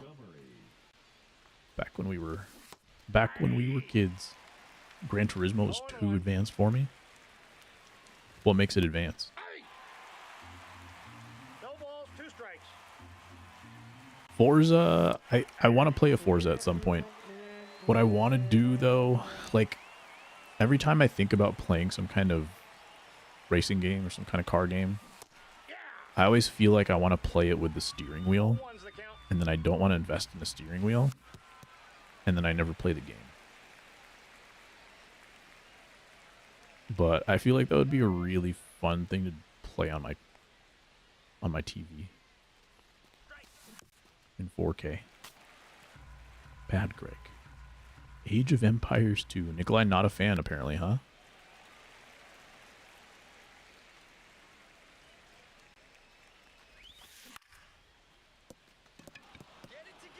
We'll see. Strategy games could be on the table. Frank Thomas with an infield single. Strategy games could be on the table. We'll have to see. I've played Risk twice in my life and still haven't finished it. We used to play Risk in recess, and then we would have the board sitting in the back of the classroom for like weeks at a time. Because it would only be during indoor recess. And then it's like, we only have indoor recess when it's like raining outside. We would never finish those games. Who asked you? I know that I hate those types of games. I love Risk though. It's so like, 0-1. I should say I used to love Risk. I don't know if I still do, Out. because I think I've played a lot more games since then, and developing my enjoyment or lack of enjoyment of games. I think I enjoyed some of that chancy stuff a little bit more at that point. There was something about the vibe of Risk. I think that's all it was. Something about the vibe of Risk was just like, I loved it. Even if the game itself was whatever.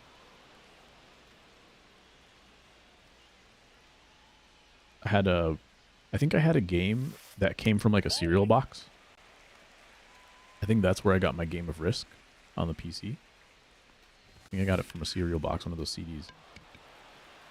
And we used to play that a ton. I think we had a Monopoly game out of the box too.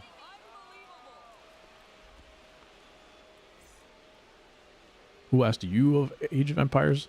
Dude Food Bid? Oh, I don't think I asked you about Age of Empires. I think you suggested Age of Empires, to be fair. But yeah, we'll see. We'll see what comes up next. I gotta make sure that, like, the only thing about certain competitive games, like, I would love to stream Battlefield or Overwatch, but those are also like, you need consistent frame rates and stuff like that, and I'm worried that if I stream it at the same time, it's gonna feel weird. So I think that happened the last time I tried to stream Overwatch. Is that the game felt weird to me, like inputs wise, and then I didn't feel good streaming it. Then that causes that chain effect. So we'll see. Strategy games might work better. Some racing games maybe work better. We'll see what happens. 90 miles an hour to the right field corner in Yankee Stadium. It's gonna go. Because you asked for game Rex? Opinion immediately discarded. Clown Park. Let me see. Let me see the receipts. Did I ask for game Rex? Let's see the receipts. I think I did. That's a ball. I got a ball, 1 strike. Ball 2.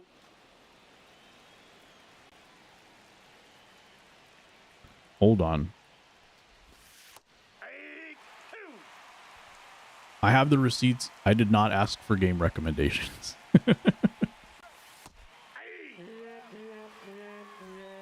Get real dimensions. What up, Alexander Rose? How are you doing, sir? Congrats on your World Series, sir. Was I rooting for your team? No. To be honest, no. But congratulations. With their powers combined in Age of Empires 2, we can rule the world. There's the Kyle Teal I know. 408 to center, doesn't matter.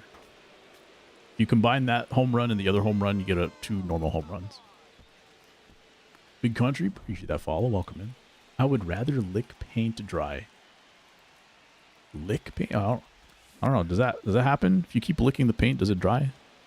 Is it like center of the Tootsie Roll type thing? I feel like if you keep licking paint, it'll stay wet. How's the game treating you? It's fine. We're doing the White Sox theme team, and you know, it is what it is. I think we're maybe 3-2 on the stream, something like that.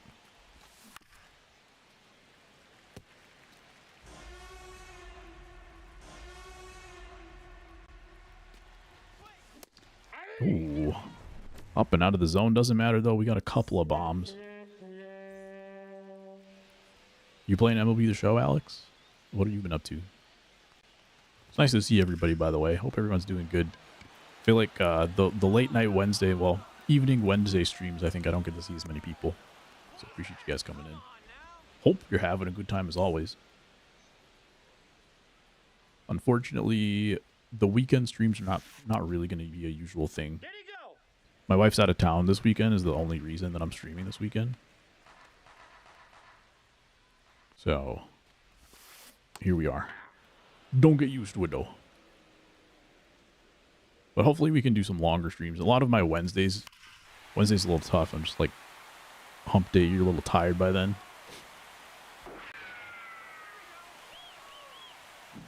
Well, hopefully I can start doing some longer streams too. Freddie Galvis, White Sox legend, isn't on the team. He says if you're licking paint dry, is that why you're giving so many brain dead takes? That's tough. That's tough. What's up, Freedom? I've ever matched up against Brenton?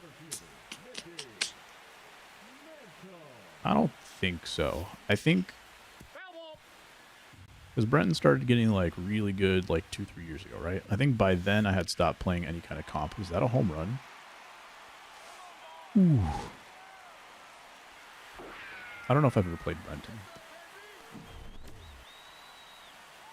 Most of the other guys I've played at some point though. Anybody that like really got good in the last 2-3 years, I don't think I've faced.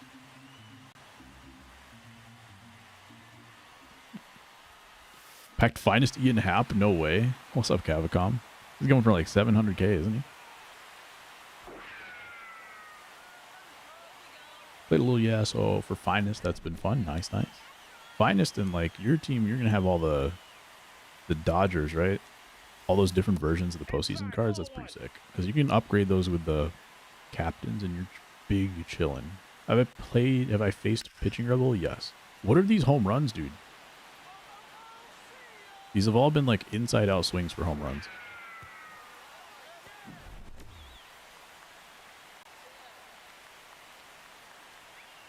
Not that that was a good pitch in any way, but the previous ones were like okay pitches.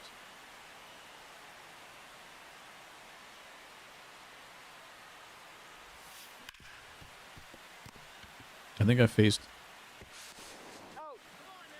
there was like 1 year in like 2018 where I faced Pitching Rebel a decent amount. I think I beat him like one time. That was the year where people thought I was like stream sniping. Not that many people, but some people, because I was just like home during the daytime when all the streamers were playing when I was in college. So I would match up with a random people at that point.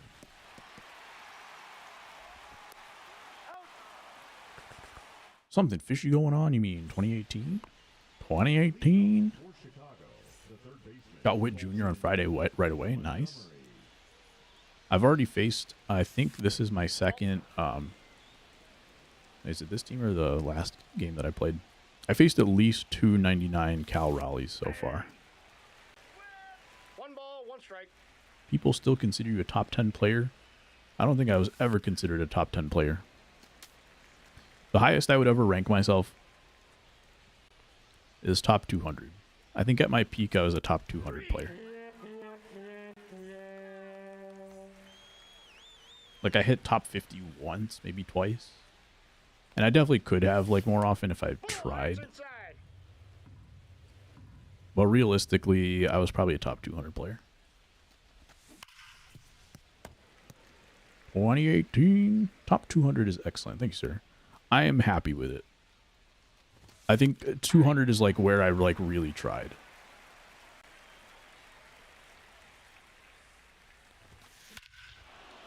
I think that's where like I maxed out my ability.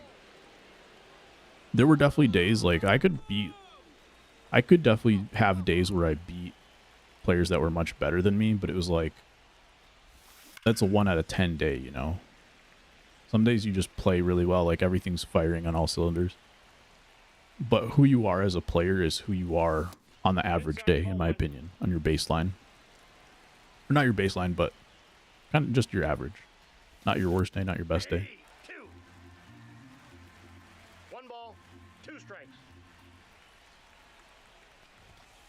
That's ball 2. But those days are long gone. I did, like, really quit on myself playing competitive in general, any kind of competitive level. And then I was like, I don't know if you guys remember, like a couple of years ago, and I was like, I'm just done with playing like multiplayer games. I'm just going to focus on like single player games. But what I found, it's been an ebb and a flow for me, because sometimes I do go through that where I'm like, okay, I'm super washed, like I don't want to play any kind of competitive game anymore.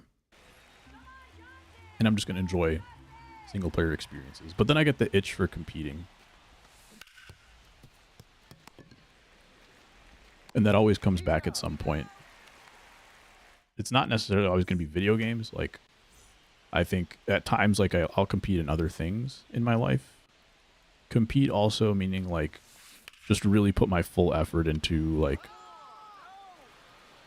breaking into another level of achievement, I guess. So I consider that, like, also, like, really trying hard at something for work or a new job or whatever. Like, going through those experiences, I also consider to be a competitive experience. Ball 2. And then sometimes, like, when that's not happening in other parts of life, I'm like, all right, let me just really... I really have the itch to be competitive, and so I'm going to put it into video games. So I feel like I'm in that right now. Or I'm kind of phasing out of a period of it, because the last couple months I felt like I was trying to be competitive with Overwatch a little bit more, and I feel like I did pretty decent. It's just not going to happen for MLB The Show. I'm 100% washed in this game. There's no way. Because actually, at the beginning of this year, I did have that mentality. I was like, I'm going to give it one last shot, basically. And I did very poorly. So, definitely giving up on anywhere close to being good at MLB The Show, but having fun with it. Still play single player games? I haven't lately. I definitely will again at some point. But it's been a little while. Do you have some favorite games, Freedom?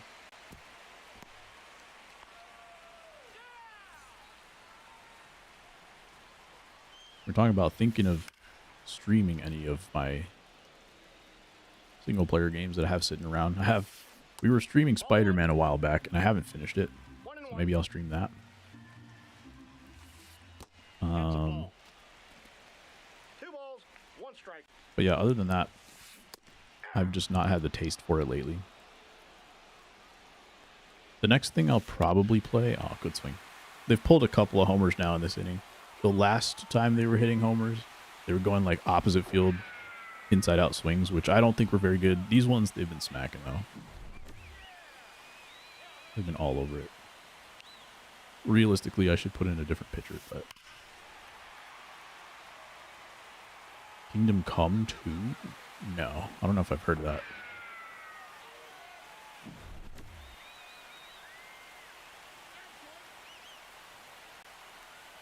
I'm probably just going to ride it out because I have scored a few runs, but I don't really feel good about this matchup.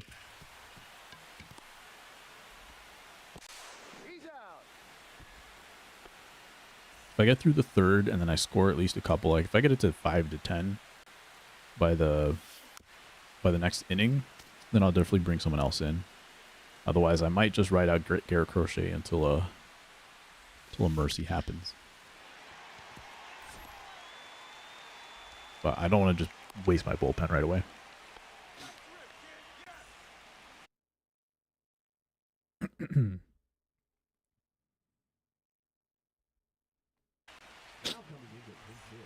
Bringing in the pinch hitter. Gonna be the lefty Cody Bellinger, who does have reverse splits, but interesting move here in the third inning. Ask for a friendly, yeah. Unfortunately, I've made fun of too many people in my life for asking for a friendly in a situation like this, so I can't be that guy, unfortunately. 0-1.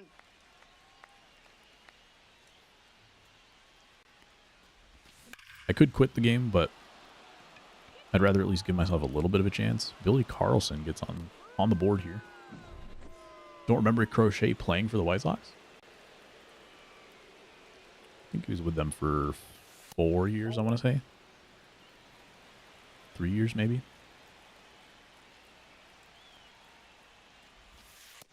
2 balls, no strikes. Mendez not quite as good against lefties. Yeah. 85 and 91. I think he's 90 and 100 and something over against righties. Aye. 2 hittable pitches right there.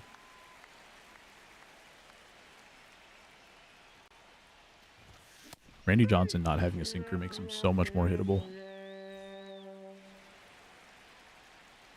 Not sure he's a real player for a phase. Yeah, I wouldn't expect that phase has any MLB players.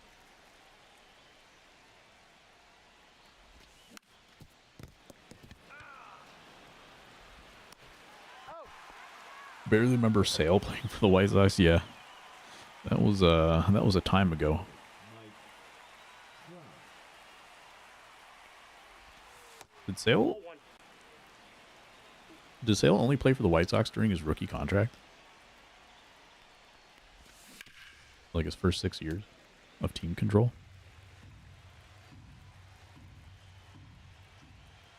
To me, like, as a White Sox fan, it felt like Sale was on the team like for a long time. Strikes. But maybe it was only like 6 years. I just saw a report today. Not a report, but just an article, an opinion, that was like 3 players that the White Sox should reunite with. And the top of the list was Jose Quintana, who pretty much pitched along Chris Sale the whole time. I think they at least had 3 or 4 years together. So they were like the 1-2 punch. Both of them still in the league. It's kind of crazy. Chris Sale being as good for the Braves as he is also insane to me. Remember burning the jersey? Ball. The burning, the cutting?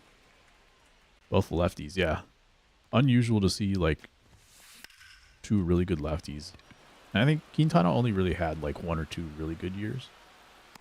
Since then, he's been just serviceable. Because he had, like, this fastball-curveball combo that was really good for him. Now batting, the catcher. But he was the kind of guy that would always pitch to full counts. And I think eventually teams, like, kind of adjusted to that. He started throwing a lot more walks and stuff. Ball one's the count.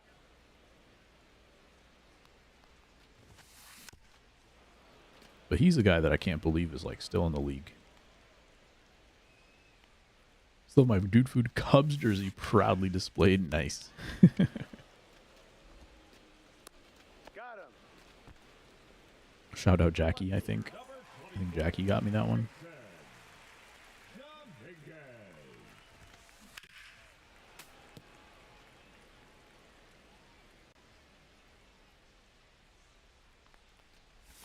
Ooh, hung that one. Trying to get Garrett Crochet through one more inning here.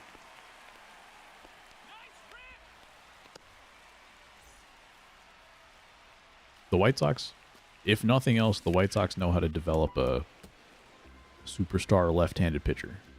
They went from Chris Sale to...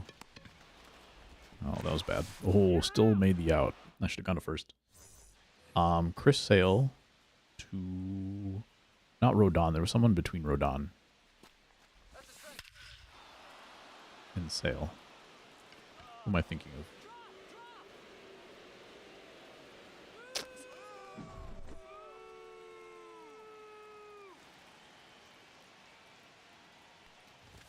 I don't remember anymore. There's Rodon, and then you got Garrett Crochet. And then you're hoping you have, like, Noah Schultz coming up next.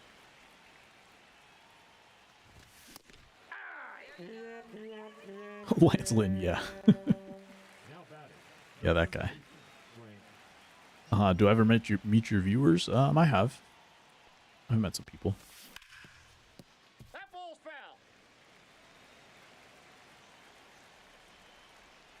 Not something I do regularly, though.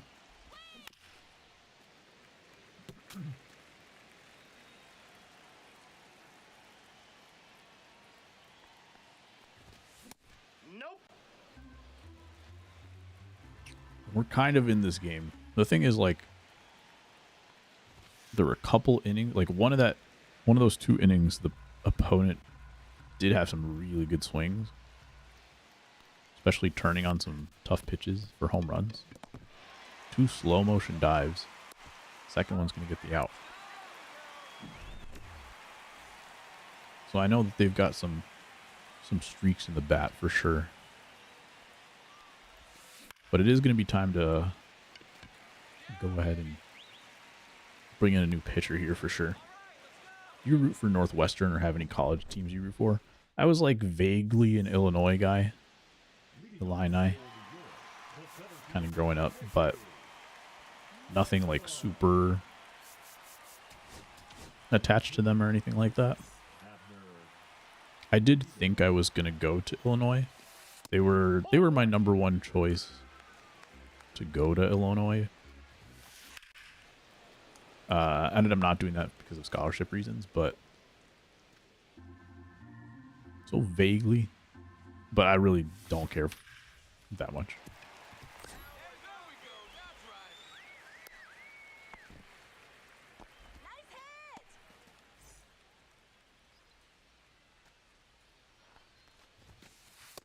Ball. Trying to think if there's anyone else. Not really. I rooted for Loyola when they were in the Final Four or whatever.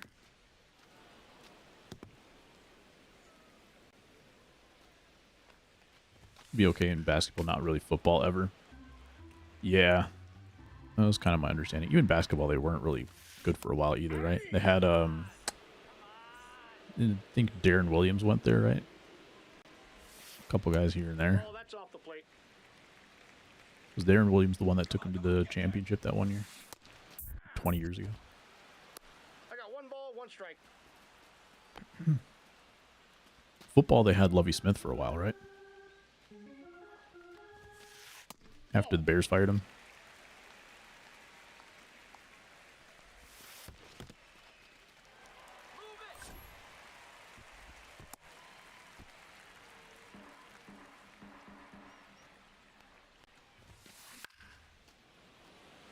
College sports is like interesting, but I just feel like there's too many teams for me to like care. I like to watch college sports in like the last 5 minutes of the game. That's it.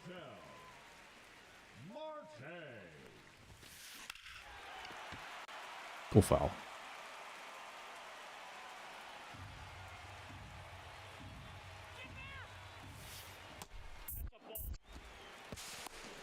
Nice. I've been getting a lot of like videos, like little clips of just random sports movies.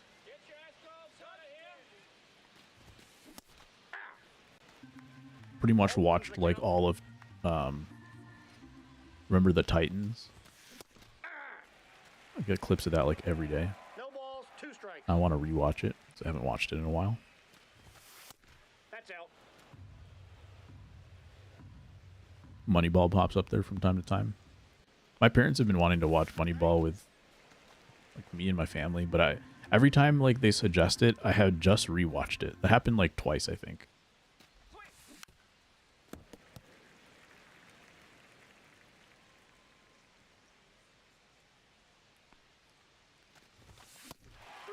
And Ted Lasso, of course. We did just watch Ted Lasso, me and my wife.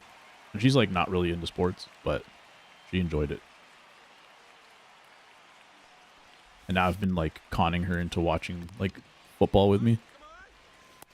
Got him. But today the Bears were playing the Giants, and she's the default Giants fan.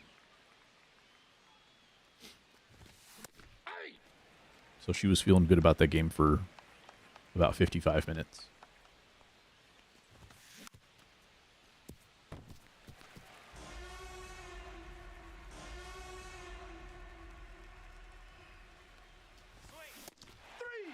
And now she's like,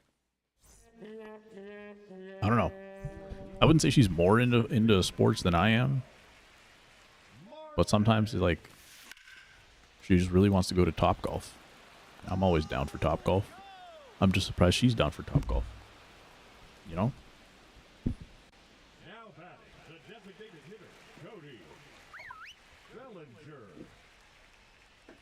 Let's go, Cody. I should have taken Gregory Soto out probably, but I forgot. Now pitching, Andrew Miller. Ball, that's outside. It's going to be Andrew Miller. By the way, how do you guys feel about the state of ads in the channel right now? Because in the back of my mind, like, I don't know how you guys feel about it in general, if you're like used to it or what. But every once in a while, I'll go try to watch someone on Twitch, and it's just a miserable experience. I'm going to be 100% honest with you. So I don't know, like, there's a lot of stuff you don't have control of when it comes to ads in your own channel. So I tried to like fix some of that before, but I think it made it worse. And right now I'm pretty much doing as minimum as I can, and I don't know if it's still like intrusive. In the back of my head, I kind of want to like just switch to YouTube because I think the ad experience there is better. But you tell me, if anyone that's not subbed is not having problem with ads, then I won't question it, and we'll leave it be on Twitch. I guess my question, like, I'm asking because I'm not sure. When I go into someone's stream and I have a really bad ad experience, I'm not understanding if it's the way that the streamer has the ad set up, or if like they can't do anything about it. One long ad when I connected and none since. I'm fine with that, because at least like you kind of know what's happening and when it's happening, and then not having it being intrusive after that. But I've had a lot of streams where I go in and then like I'm like chatting with the streamer, and then the ad pops up for 6 minutes. And I'm like, this can't feel good at anybody. If it's just one when you start and that's it, then I think I can live with that.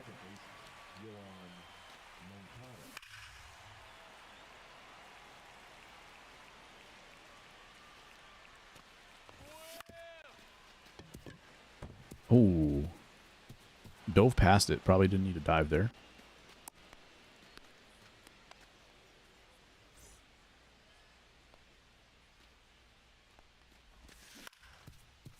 And the out. The game has definitely settled down.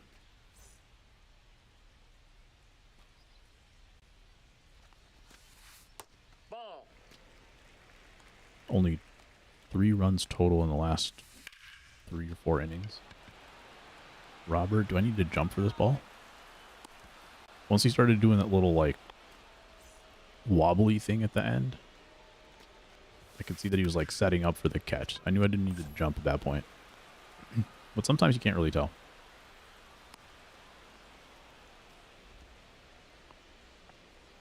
The center fielder, number 7, Mickey Mantle.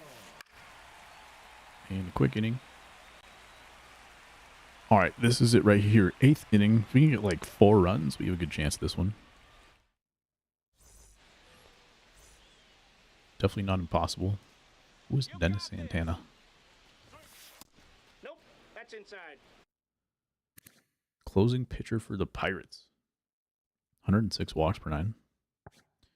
He's got the pitch mix for sure. Aye. Loki, I feel like the Pirates have better cards than the White Sox. This time the dive works. Some weird dives in this game. Some really slow motion dives, and then some that like the guy like jumped over the ball. I have no idea what's going on.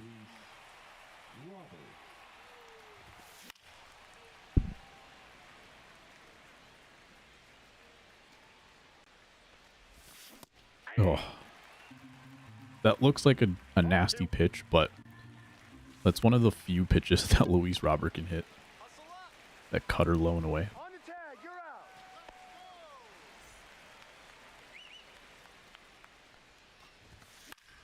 I just don't like his swing on most other pitches. I feel like people have been throwing this Benintendi four-seam fastballs a lot. And for some reason it's working. Because, like, for some reason, I think I feel really confident against sinkers with this Benintendi card. And it just feels like people know that, so they're just throwing the four-seam to him a lot. I don't think I've been hitting it.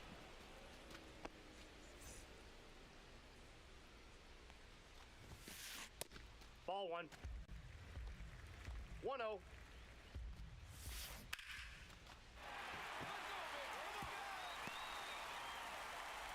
Alright, new pitcher.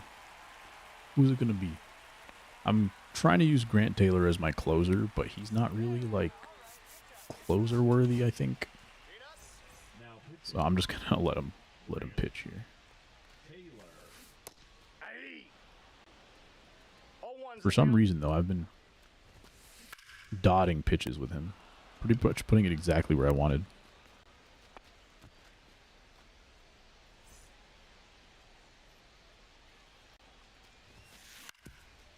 Nope, that's foul.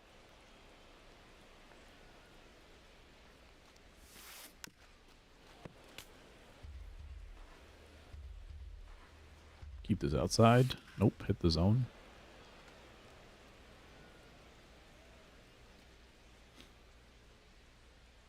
Let's go. One ball. And Teal can't hang onto the ball.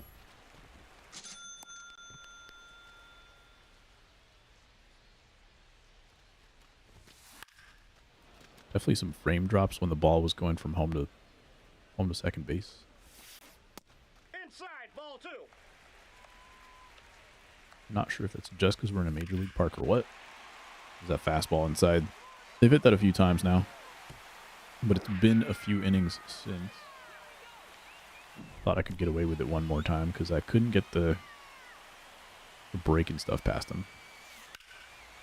That's the tough part with Grant Taylor. Not having that sinker. Boo this man.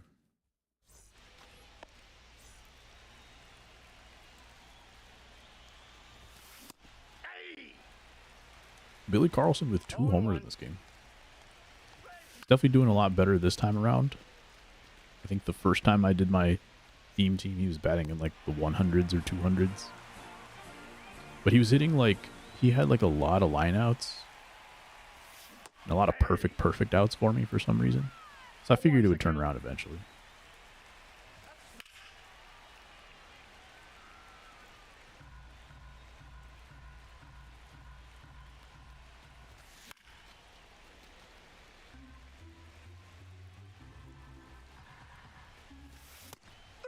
There's the sinker.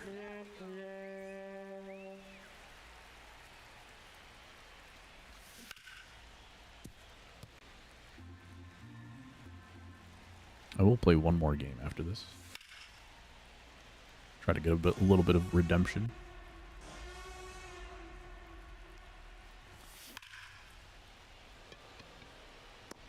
Thank you for ending my misery.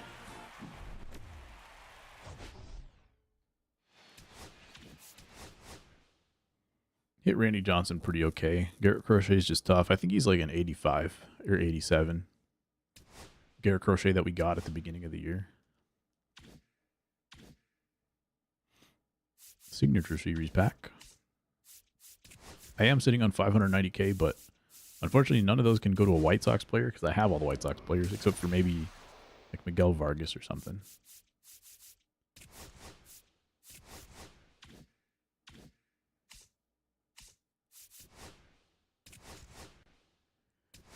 All right, let's try it.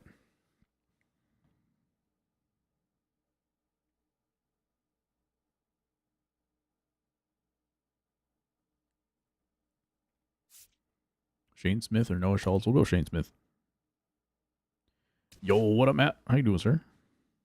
Mr. Big Time Streamer Guy. Had a nice little raid earlier. Nice to be on a Sunday for once. You need that Immortal Pope card? I really do. That's the only thing that can save me now. We're going to be facing the 99 Garrett Crochet. Mr. Big Time Streamer Dude. What you up to, Matt? How's your weekend going? Did the Bulls play tonight? I think they played back-to-back last couple nights. Tomorrow they play Wemby. Just got off work. Nice. What's going on in the movie world? We were thinking about going to watch a movie a couple weekends ago, and it seemed like nothing was out for the last like month before that. And it seems like everything's starting to come out November, December, end of November and December. I forget it's the weekend when I'm working it. Yeah, that's totally fair. Somebody gave him a Cubs jersey, like in person, like in real life. I did not see that.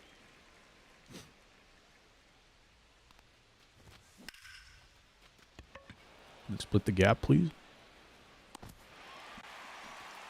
I shouldn't have asked. That was rude of me. I apologize. I think it's Bellinger in left field. The first baseman, number 35. That was a really nice dive. Thomas.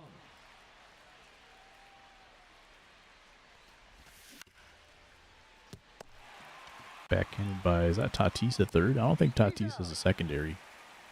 So he just raw over there. My mom wanted to see the Springsteen movie, and it sounds like it wasn't that good. Oh, no.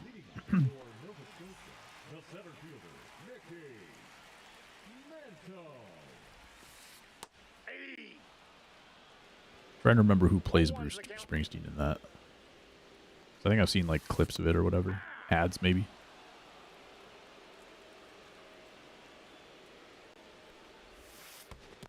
That's a ball.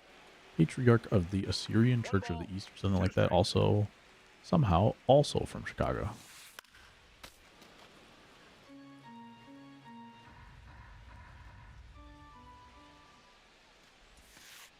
Ball. That's the one that gave him the Cubs jersey. They were trying to start some propaganda when he went over there, too. Someone was, like, starting a rumor that he was a Cubs fan. Hey. And then, like, his brother had to set the record straight or something.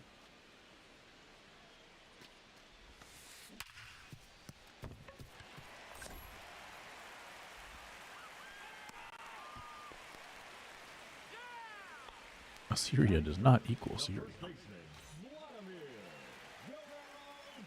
Guerrero Jr. Ball.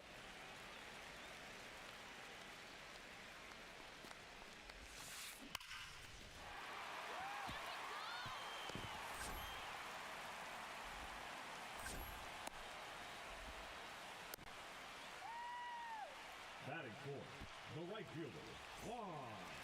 Good swing there. So I'm going to roll over here. Hey. Everybody's back to play finest.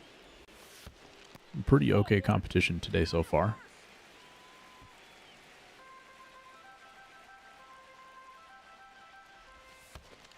You never know what you're going to get playing at this rank. So a lot of people are in the same boat. They always just like come back at the beginning of the season or when there's a new program and new cards. So you never really know. Three. Nice. 2 strikeouts looking in this inning so far.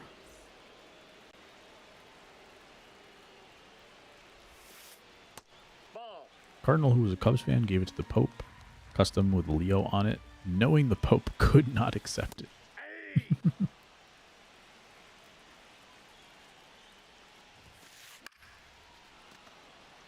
With the Cardinal being a Cubs fan, what if they get him a Cardinals jersey 2 balls. in retribution?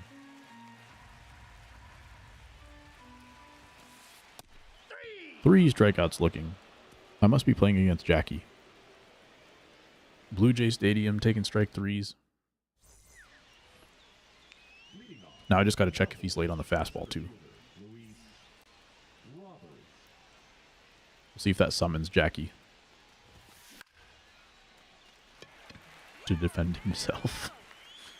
The theater's about to pop off with Zootopia and Wicked coming out soon. Yeah. Batting fifth, the left fielder, I have a feeling we're going to end up watching Wicked.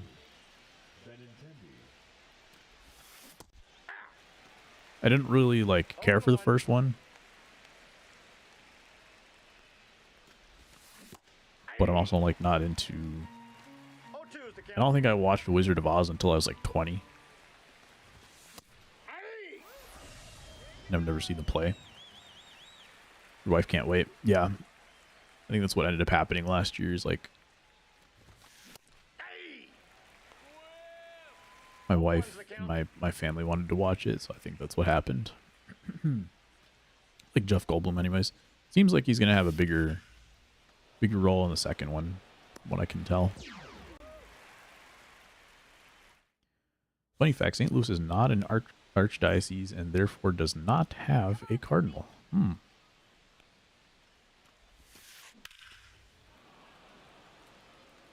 feel like there's a lot of seating back there compared to some other stadiums.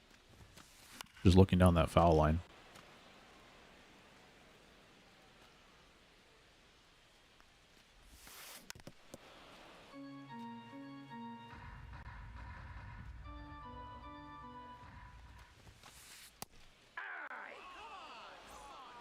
Strikeout number 4 looking. All of my outs so far. Until now. Out. Batting eighth, the designated hitter, Shohei Ohtani. Aye. 0-1. Ball 1. Shohei in the I 8 got a hole. ball, 1 strike. Aye. Batting 1,000? No, batting 286. 1 ball. What am I looking 2 at up strikes. there? I feel like I see... Oh, that's OPS. Ball, that's inside. OPS is very high for this man. 3. Another strikeout for Shane Smith. Leading off Doing his for job. Chicago, the designated hitter, Eloy Jimenez.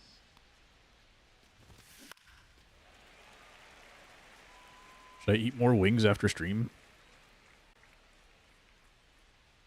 I think I ate like 15 before stream. Yeah. I don't think I'll be able to digest them before 2 bed. strikes. I probably shouldn't. Let's have some salad.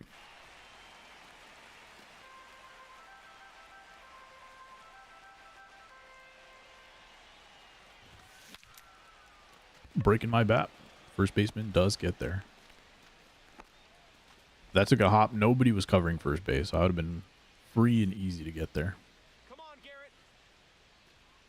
The 2 new additions, Kyle Teal and Colson Montgomery, have not been having good days. I think they're both hitting in the 100s.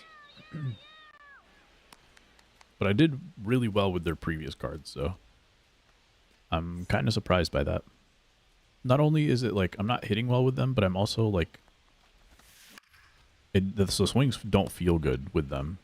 Everything feels really slow, which is strange when I hit well with them before. So I don't know what the heck is going on.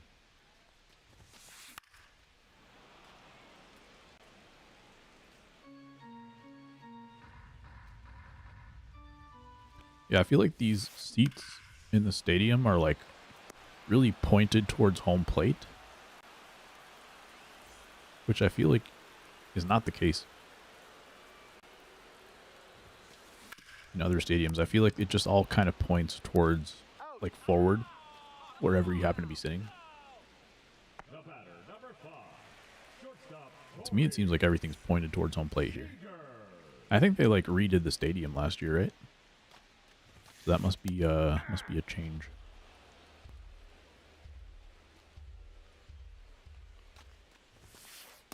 Looks like all the hotel rooms looking over center field. Like, this looks like a created stadium the more I stare at it.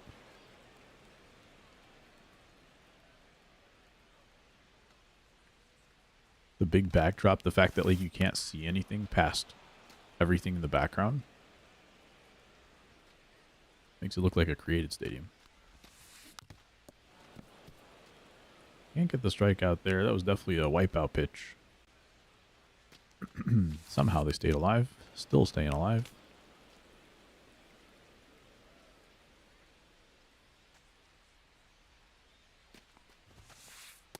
Ball. Tried to dot that. Didn't happen.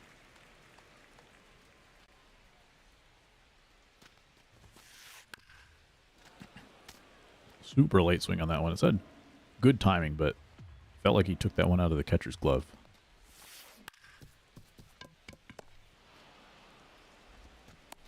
Out. Oh, come on. I thought Moncada had pretty good defense. I guess not. It's only Silver out there. Back to the top of the lineup. No hits for me so far.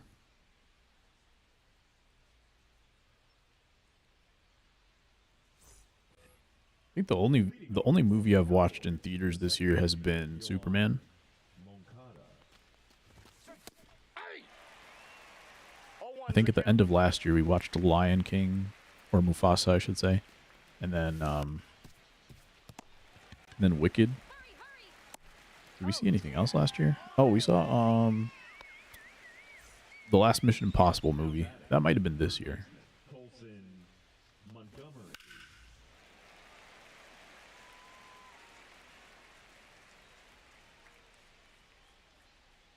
if I saw anything else this year.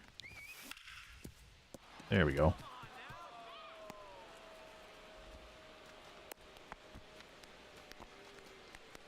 The first baseman, number 35, Frank Thomas. Colson Montgomery gets us on the board. He did try to split the gap last time with a crazy catch in left center. So, not going to blame him for that. This one, backhanded at short. Tried to get the play to second, but it's a little slow developing. Corey Seager, not super fast to get to a ball at short. Ends up being, I think they're going to call it base hit, yep. Rather than like a fielder's choice error type situation. Ooh. That was definitely one I should have hit.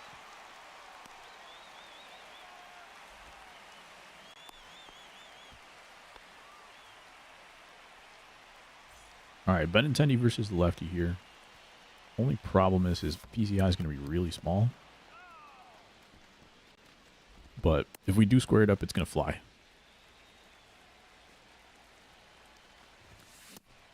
There's that four seam again. 1-1. Keep throwing the four seam to Benintendi for some reason. Just not ready for it. Nope, that's off the plate. Ball 2. Full count now.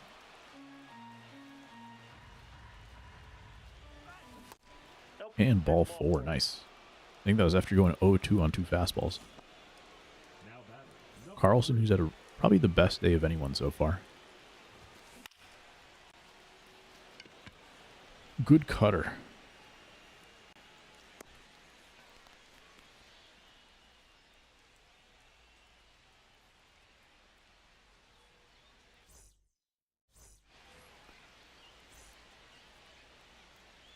Still scoreless going to the bottom of the 4th. Trying to keep it that way. So far, my opponent has been very patient, is what I'm trying to say.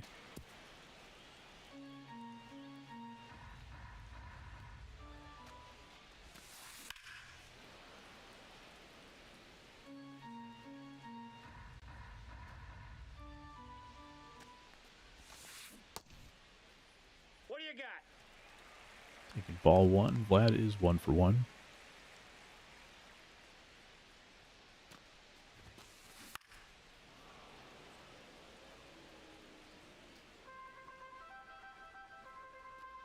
As good as like motion capture and stuff is these days, still feel like a lot of these motions for the swings are just a little bit off. Like they're pretty close. But I feel like there's certain hand movements and like leg kicks and stuff that are still not very similar to the way that the player actually plays or moves.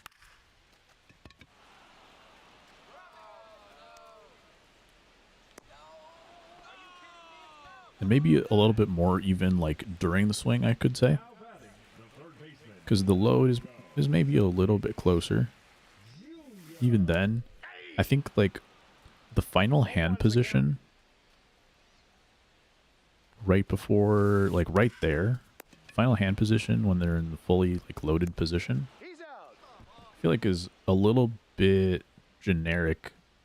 Like they have their preset swings, right? I think they've said they have like 9 types of swings in the game.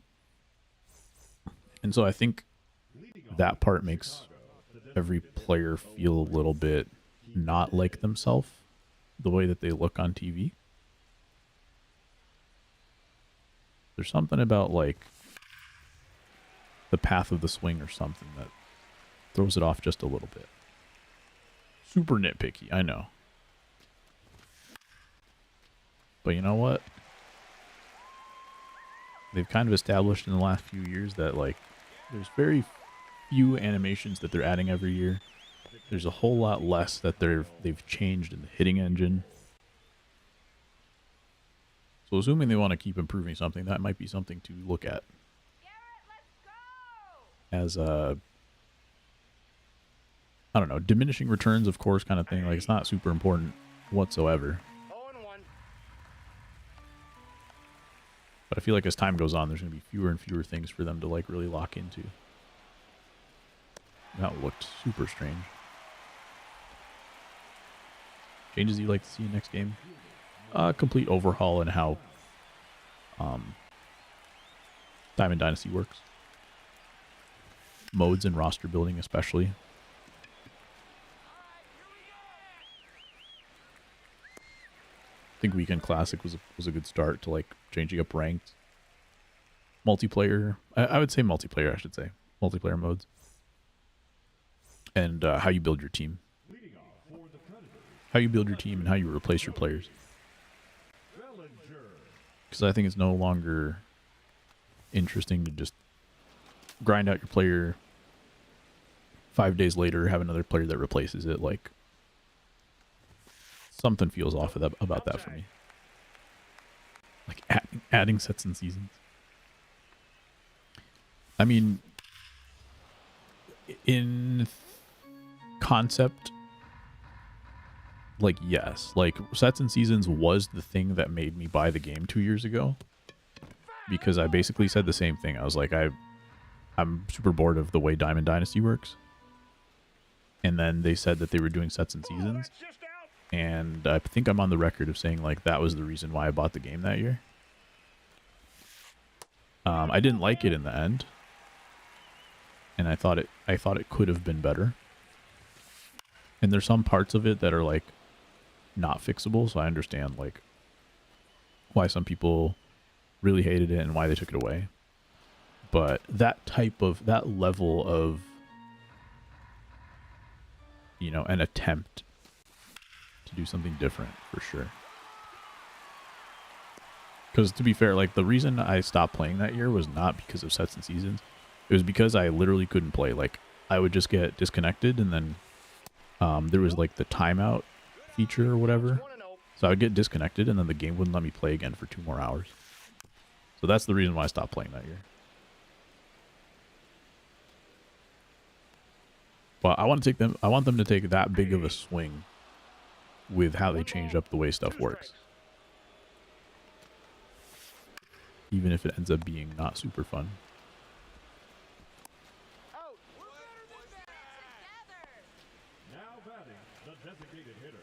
But that's definitely a me thing. And it might just be that like people are still on average very engaged with how Diamond Dynasty works. And so if they don't do it, maybe that just means like I'm in the very small minority, which is very possible. But that being said, like, I'm not going to play any more than I did this year if it's the same way. Do you think the main competitive mode should be less pay to win? I don't know. My gut reaction is no.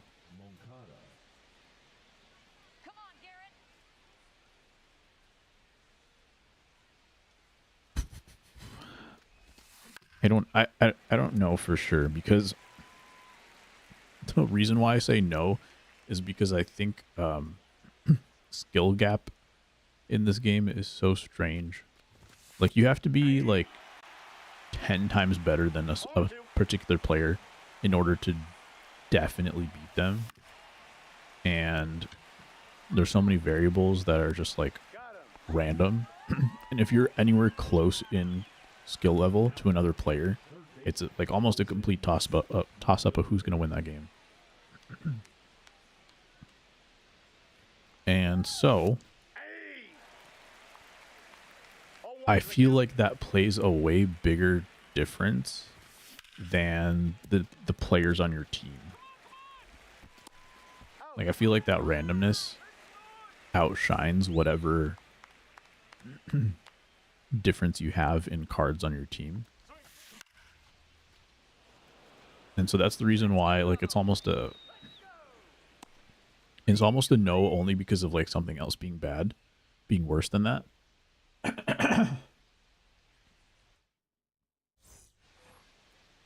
If there was a lot less randomness, I think like, yeah, that would probably be the number one thing of like reducing skill gap.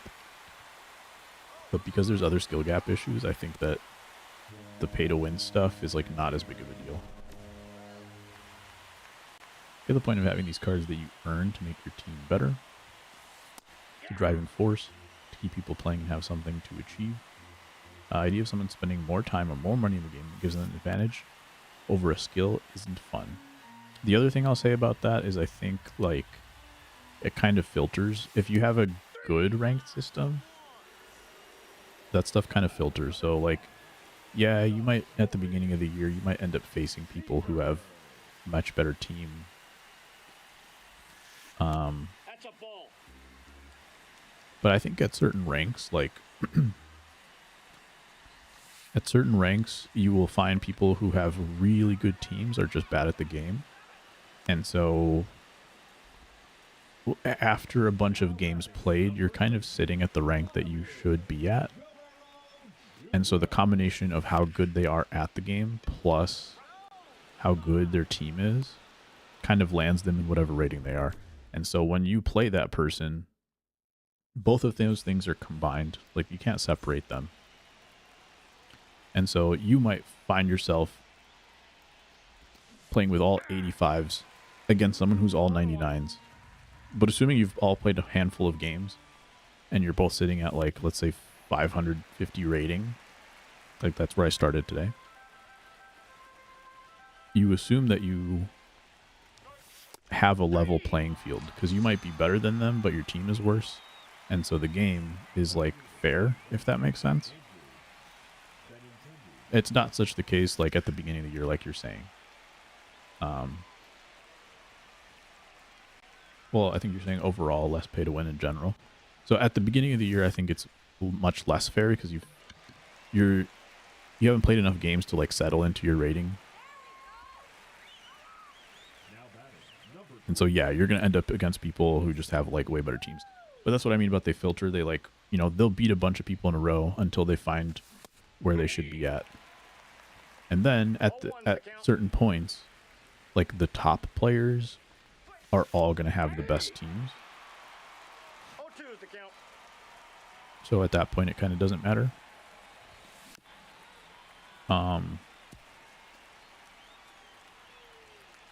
But one thing that you could say is like right here, I'm using my White Sox team, right? And some guys I'm like not hitting well with, their swings aren't great, whatever. Like I'm not playing well with them. And if I were to switch to my main team, I probably would have gone like 4-1, 5-0 today or something like that. So it's very tangible what the difference of a good roster can mean. So it definitely does play a part for sure in where you end up skill rating wise. I've never really come to a conclusion of whether or not that's fair or unfair, or like too frustrating to deal with on the other side, like if someone else was in that situation. I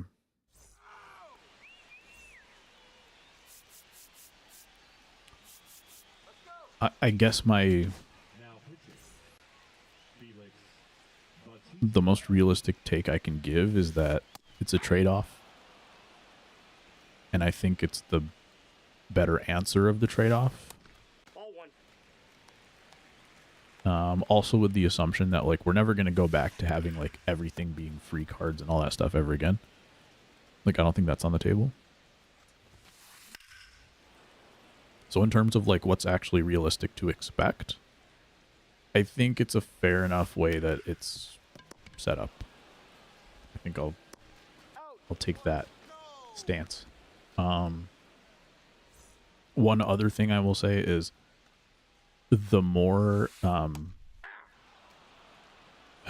they focus on like other competitive modes, meaning number one, weekend classic, and number two, tournaments. Well, you can probably flip those around, but those two being like the featured competitive modes, I think takes away from what ranked is. The ranked at one point was like the featured competitive mode.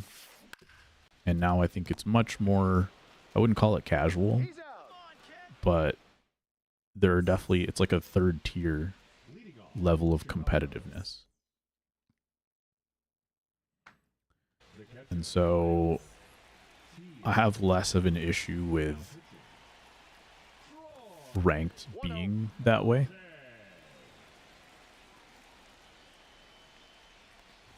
because when you're really coming down to like figuring out who's the best player,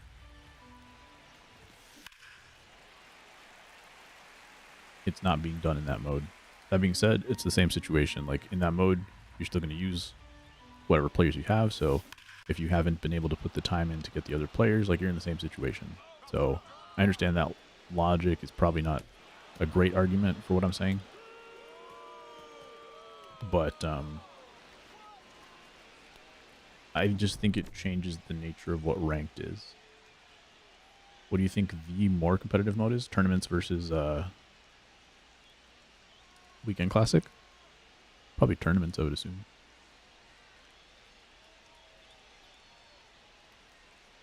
Did my game freeze? Lost connection with opponent after I tied it up?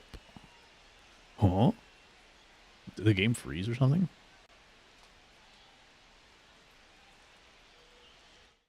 That's, I wouldn't say that's a new one, but that's not what I was expecting. I'll tell you that much. Who hit the home run? Kyle Teal?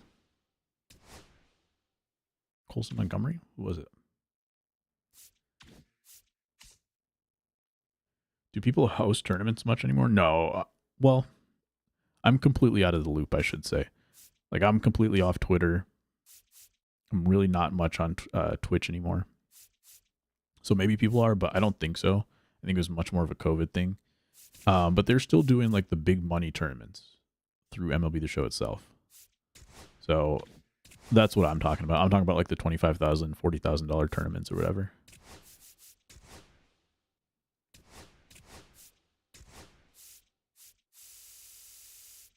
Home run was Kyle Teal. What's the rule sets of those? That's the thing, is like it used to be more of like a Diamond Dynasty thing. Not a Diamond Dynasty. It used to be more like a BR thing where like you're very limited to whatever like you can have like 299s, 295s, that kind of like setup. And I think at one point they actually did like an actual draft for it. Like they would put you into a BR draft if I remember correctly. And I could be wrong because I'm so out of the loop. I could be wrong, but I think now you can just use whatever team that you want to use. And so, yeah. In that case, it does become more like pay to win. But the caveat to that, I think, is that the people who are already the best will already have the best cards. And so it's much more of a level playing field when you're playing for those kind of big tournaments. Is that you expect the best players to already have the best cards. And I think that's fair to say.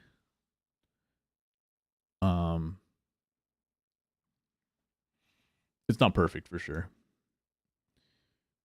Because I think like, I don't know if there's like a good answer, right? Because like if there's not a like pay to win, you could say like maybe there just wouldn't be enough variety of cards. Like it would become very boring. Like there's other problems that I think you would run into.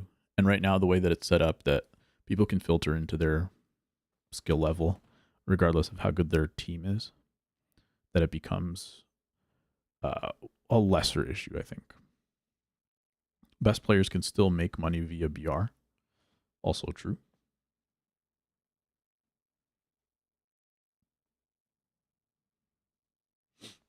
So there is opportunity. I think the way that Diamond Dynasty used to be, it'll never be the same in terms of just free cards, easy program, stuff like that.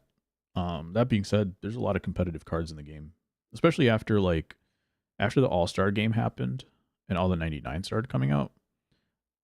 I feel like the gap of quality of cards really shrunk. Before there were 99s in the game, I think you have like your Beltron and then like that's the best card in the game for like 2 months, that kind of thing. But after you hit a certain point, then it's like, all right, you can get 400 different 99 cards that are like free basically. So you never know.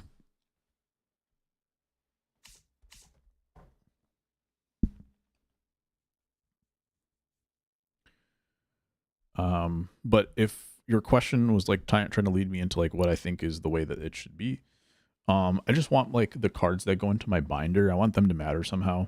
If you could have like my vision, it has always been like you have some kind of avatar card, kind of like everybody's a created player almost, but it's like in a version of whichever guy you like the most. Like if you really like Ellie De La Cruz's swing, but then you just want to keep using like an Ellie De La Cruz, then the shortstops that you collect throughout the year like boost up your De La Cruz card, so that as you gain more and more better cards, some way somehow they are making your team better. I don't know how that would look. Like that's such a huge project, and I don't know how that would happen. But that's kind of my vision, is that like the underlying system would be that like the more you improve your team, the more cards you get, the better your team gets.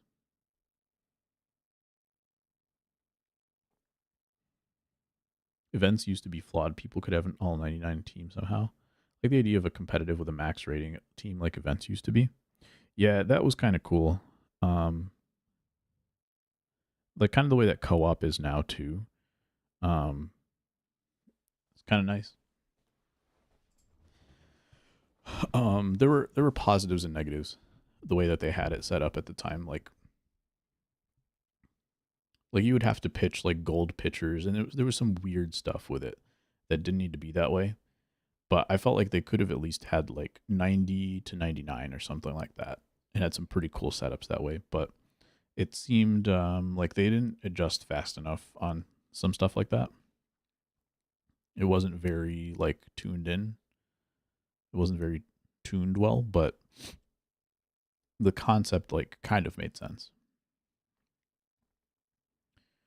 Pay to be good, win to everybody gets a 99 very quick. Yeah, it was very shocking this year.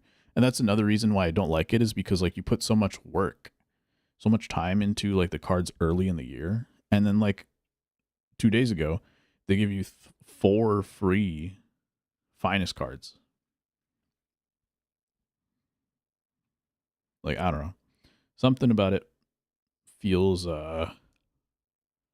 like a waste of time when that happens. I don't know. Something about it feels weird to me. Like the idea of teams having flaws and strengths that you have to choose from, I definitely agree with that. I think people are starting to understand that from a gaming perspective too. Every team is perfect. Yeah, what up, Michael? Who should have been nowhere near a win? Yeah, I do be like that sometimes. How's your gaming going, Michael? Yeah, I think people are catching on to that, Matt, too. Like, because I think if you had said that maybe 5 years ago, people would be like, "Oh no, like I want the best cards, whatever. I want all 99s." And now I think everyone's kind of understanding like it takes a little bit of fun away when the strategy is gone.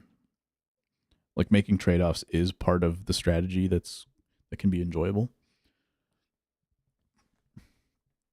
One of his 3 runs because my third baseman can't pick up the ball 2 feet in front of him, and I'll steal that he went towards the ball. That stuff. 99s is fine, but 99s aren't balanced. True. One interesting thing that they said, I don't know if you guys saw, there was a blog post like 2-3 days ago. One of the things that they said is that they are revamping how like statistics or ratings are working for next year. So I think that'll be a component of it. Is that I think the 99s will change. Like an all-star 99 is going to be different from a finest 99. Or like maybe it won't be a 99 anymore. So I think those kinds of things may be addressed next year based off of what happened in what they said in the blog. There wasn't too many details other than that. We'll see how much of a change there is. Yeah, I had to face that in my first game, Michael. It was crazy. The Skeens and Cal boost. Mainstream people mostly want just the bigger, more powerful person to win, not the smarter strategic person. That's true. And then when the strategic stuff happens, people will take advantage of it, right? Like the story of Moneyball is that like a team really went all in on it because they quote unquote had to do it. They had no other choice. But then you find like other middle of the road teams trying to abuse that stuff to like save money rather than to actually be like to take the team to another level. It's a way for them to like cut corners almost. And I think fans sniff that out. Is that when you do earnestly try to be strategic and take your team to another level, fans appreciate that. And then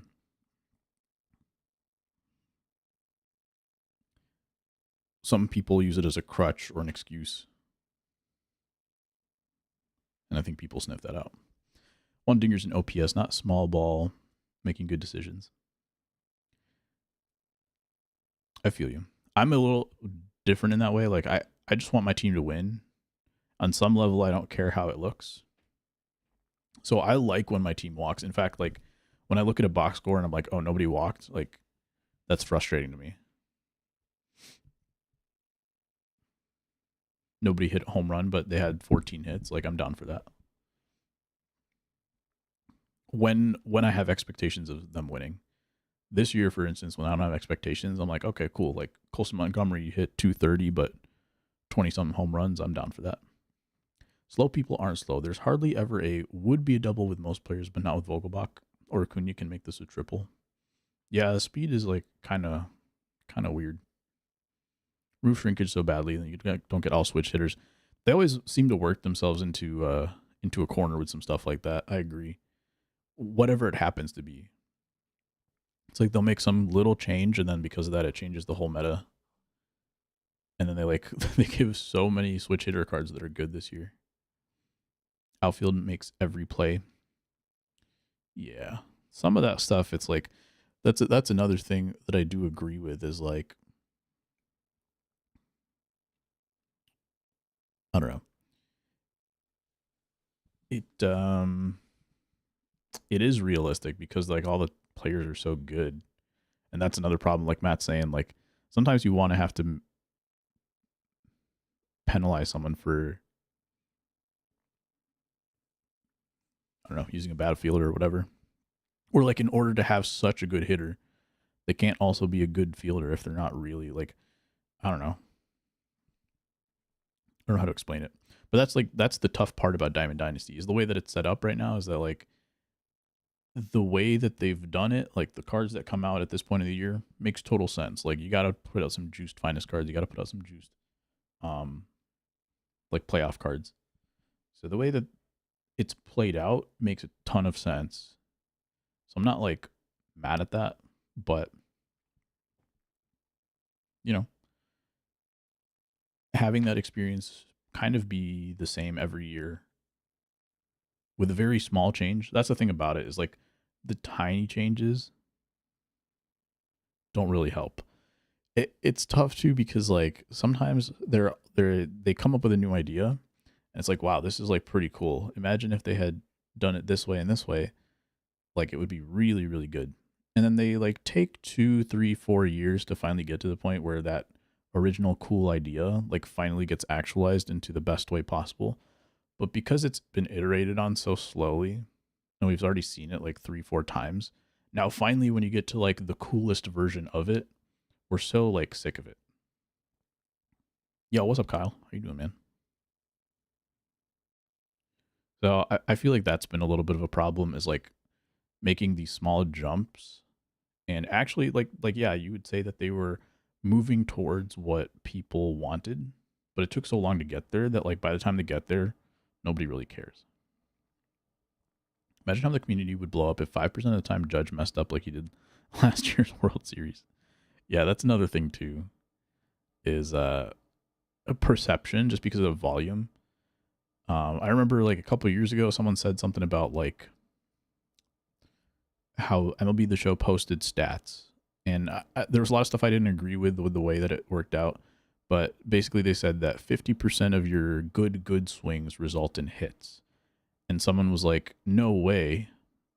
And it was like a really good player. They're like, "No way! This is real. Like, there's no way that 50% of my good swings are resulting in hits. It's got to be way lower than that." And to me, like 50% of good swings resulting in hits feels really bad. Like half of your good swings are going to be outs. That's got to feel bad. So there's also like this perception thing that like you said, if 5% of the time he messes up, which doesn't seem like a very high percentage, but if it happened that often because you're playing like 100 times more games than someone plays in real life, that 5% is going to feel like it happens a million times. So it's hard for them to balance volume versus the way that like baseball is actually played. Drake May, Pats are finally good again. Nice, took so long. I feel you.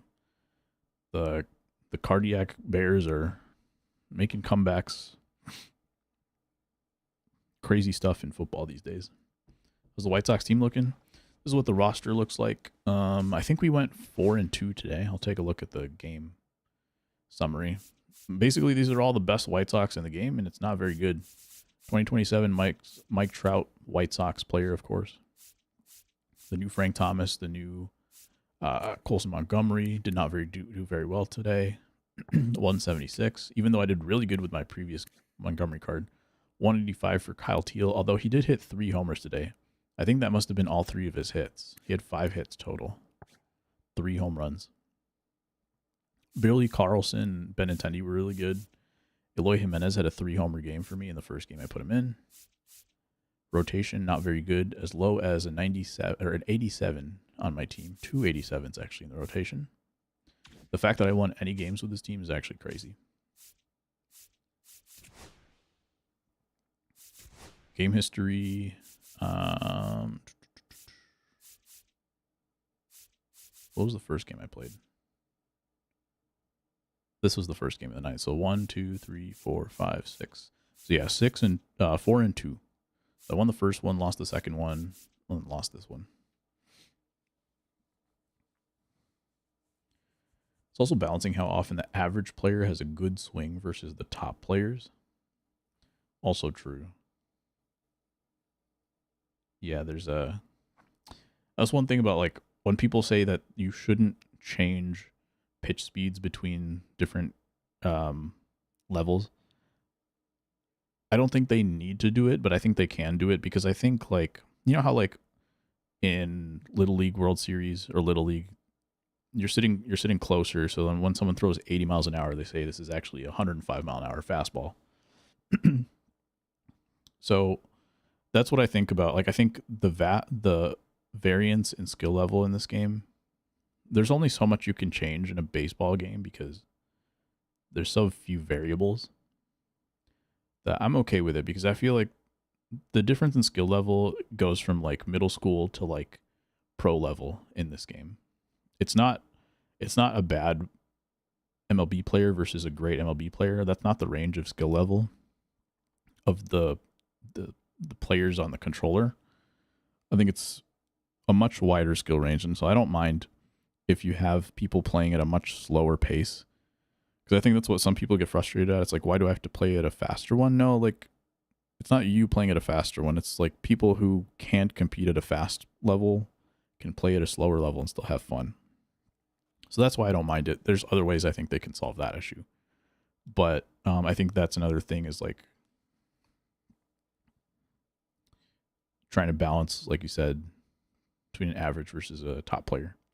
Does any team have a chance between the Dodgers, besides the Dodgers next year? I think so. I mean, they went to Game 7 this year. I think they're still chokers. I think it took them like 4 or 5 superstars, like half of the league's best players to be on one team for them to win. And Mookie Betts is still bad in the playoffs. And then you never know what's going to happen with their pitching staff. So I think there's still enough like hope for other teams. you get a good swing 10% of the time, you really need it to be a hit 100% of the time. Yeah, that's... well, that's actually a good reason why I think the pitch speed stuff matters too. The fact that they increase the PCI size as you go down in rank and all that kind of stuff.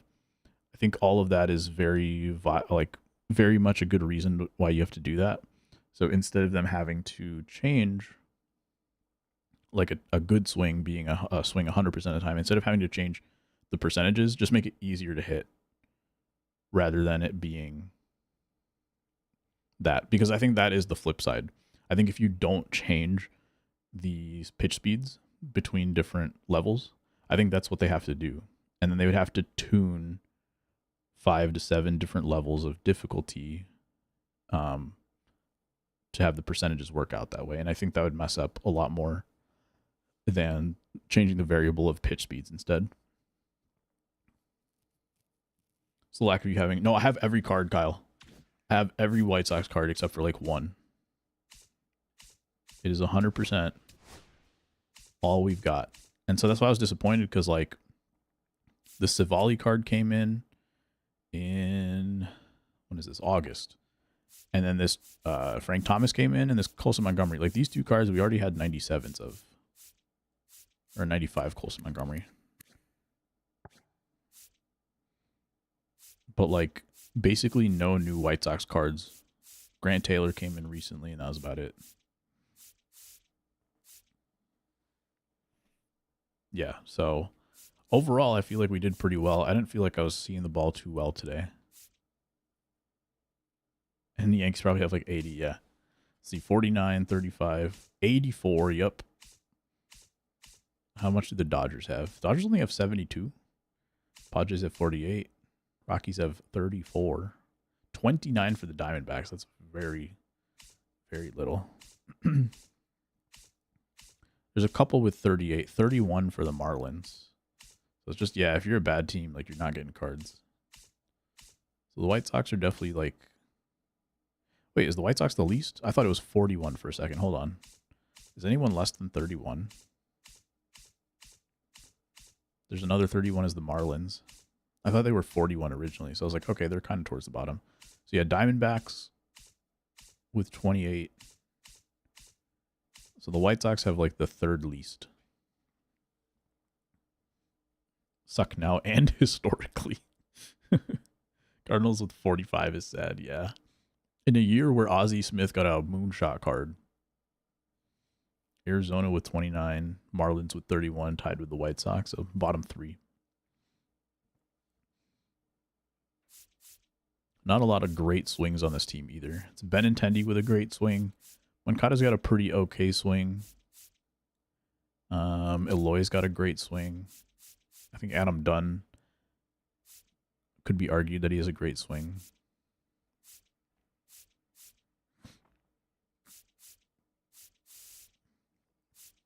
The Frank Thomas this year kind of feels kind of funky, but I did well with him today. How many of the finest guys did you get? Just the Montgomery and then like the 4 free ones that I got. I did take Garrett Crochet. I think he's one of the best. Crochet, and then I took Trey Turner. Even though I don't think on paper he's the best, I still want a Trey Turner card. And then I took PCA. And then I think Lindor looked like a good one too. But nobody else really looked insane.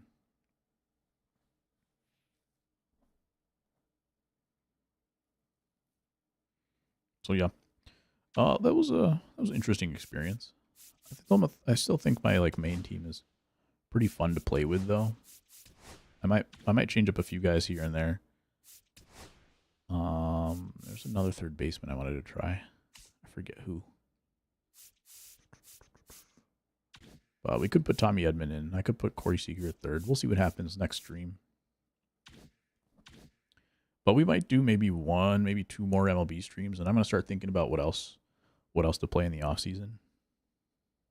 That Belly Cooks. I'm just never really good with Bellinger cards. I think I was good with 1 Bellinger card in my life, and that was it. We'll have to see, though. Have you played ranked with him already, Kyle?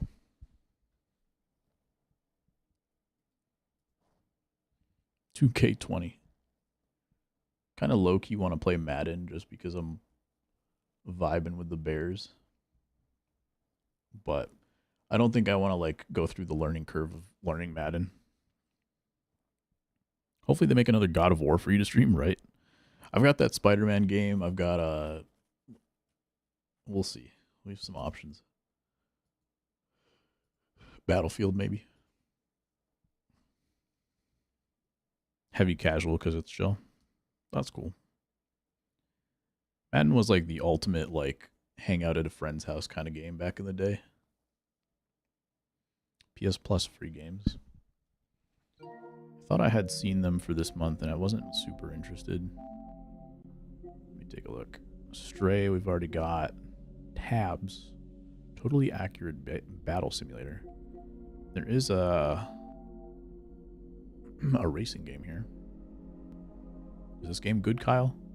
I see your penguin on here.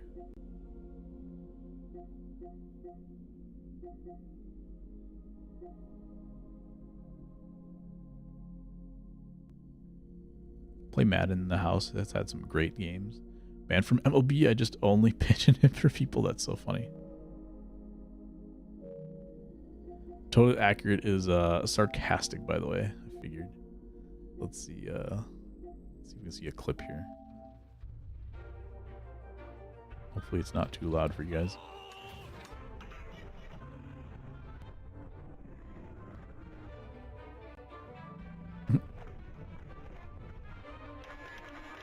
This is not MLB The Show. Skate.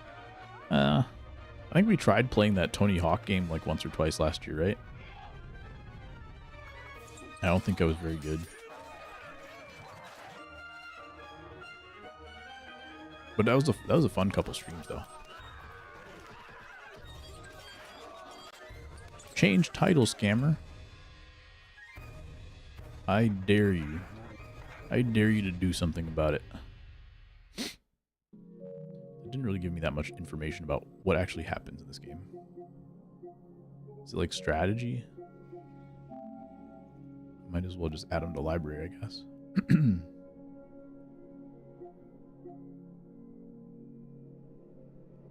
The problem is I have no storage on my PlayStation. I think the game is only 6 gigs though. Tabs is literally just add people to a field and see what happens. Nice. Well, cool. Tournaments with PlayStation Plus.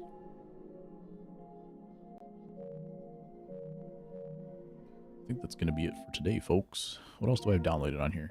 I do want to play, well, Split Fiction. Me and my brother started. We've not finished. Horizon, I still haven't played, but I want to play that on my TV, I think. But I just have not been feeling single player games right now. So we'll see how it goes. We'll figure it out another time. Balloon 6, we did play Balloons for a little while. That was fun. But it was like I was really, really itching to play Balloons for a little bit. And then I played it for a few days and I had my fun, and I've not once thought about Balloons since then. Like I've definitely scratched the itch, but it scratched it good enough that I don't need any more.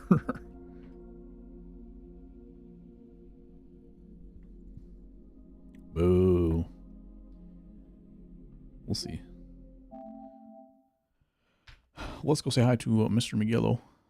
He's just chatting, it looks like. I should be back to stream on Wednesday, I think. So it'll be a quick turnaround, so I'll see you in a few days, hopefully.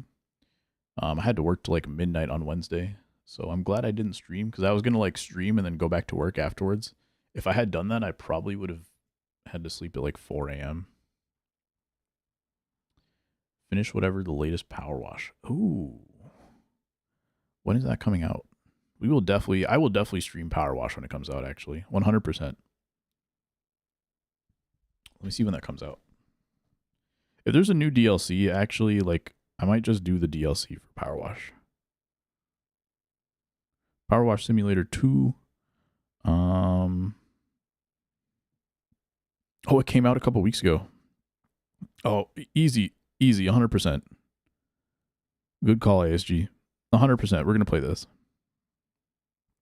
I don't know how soon. We'll do Power Wash, but Power Wash will definitely be up soon. Good call. All right, that solves that.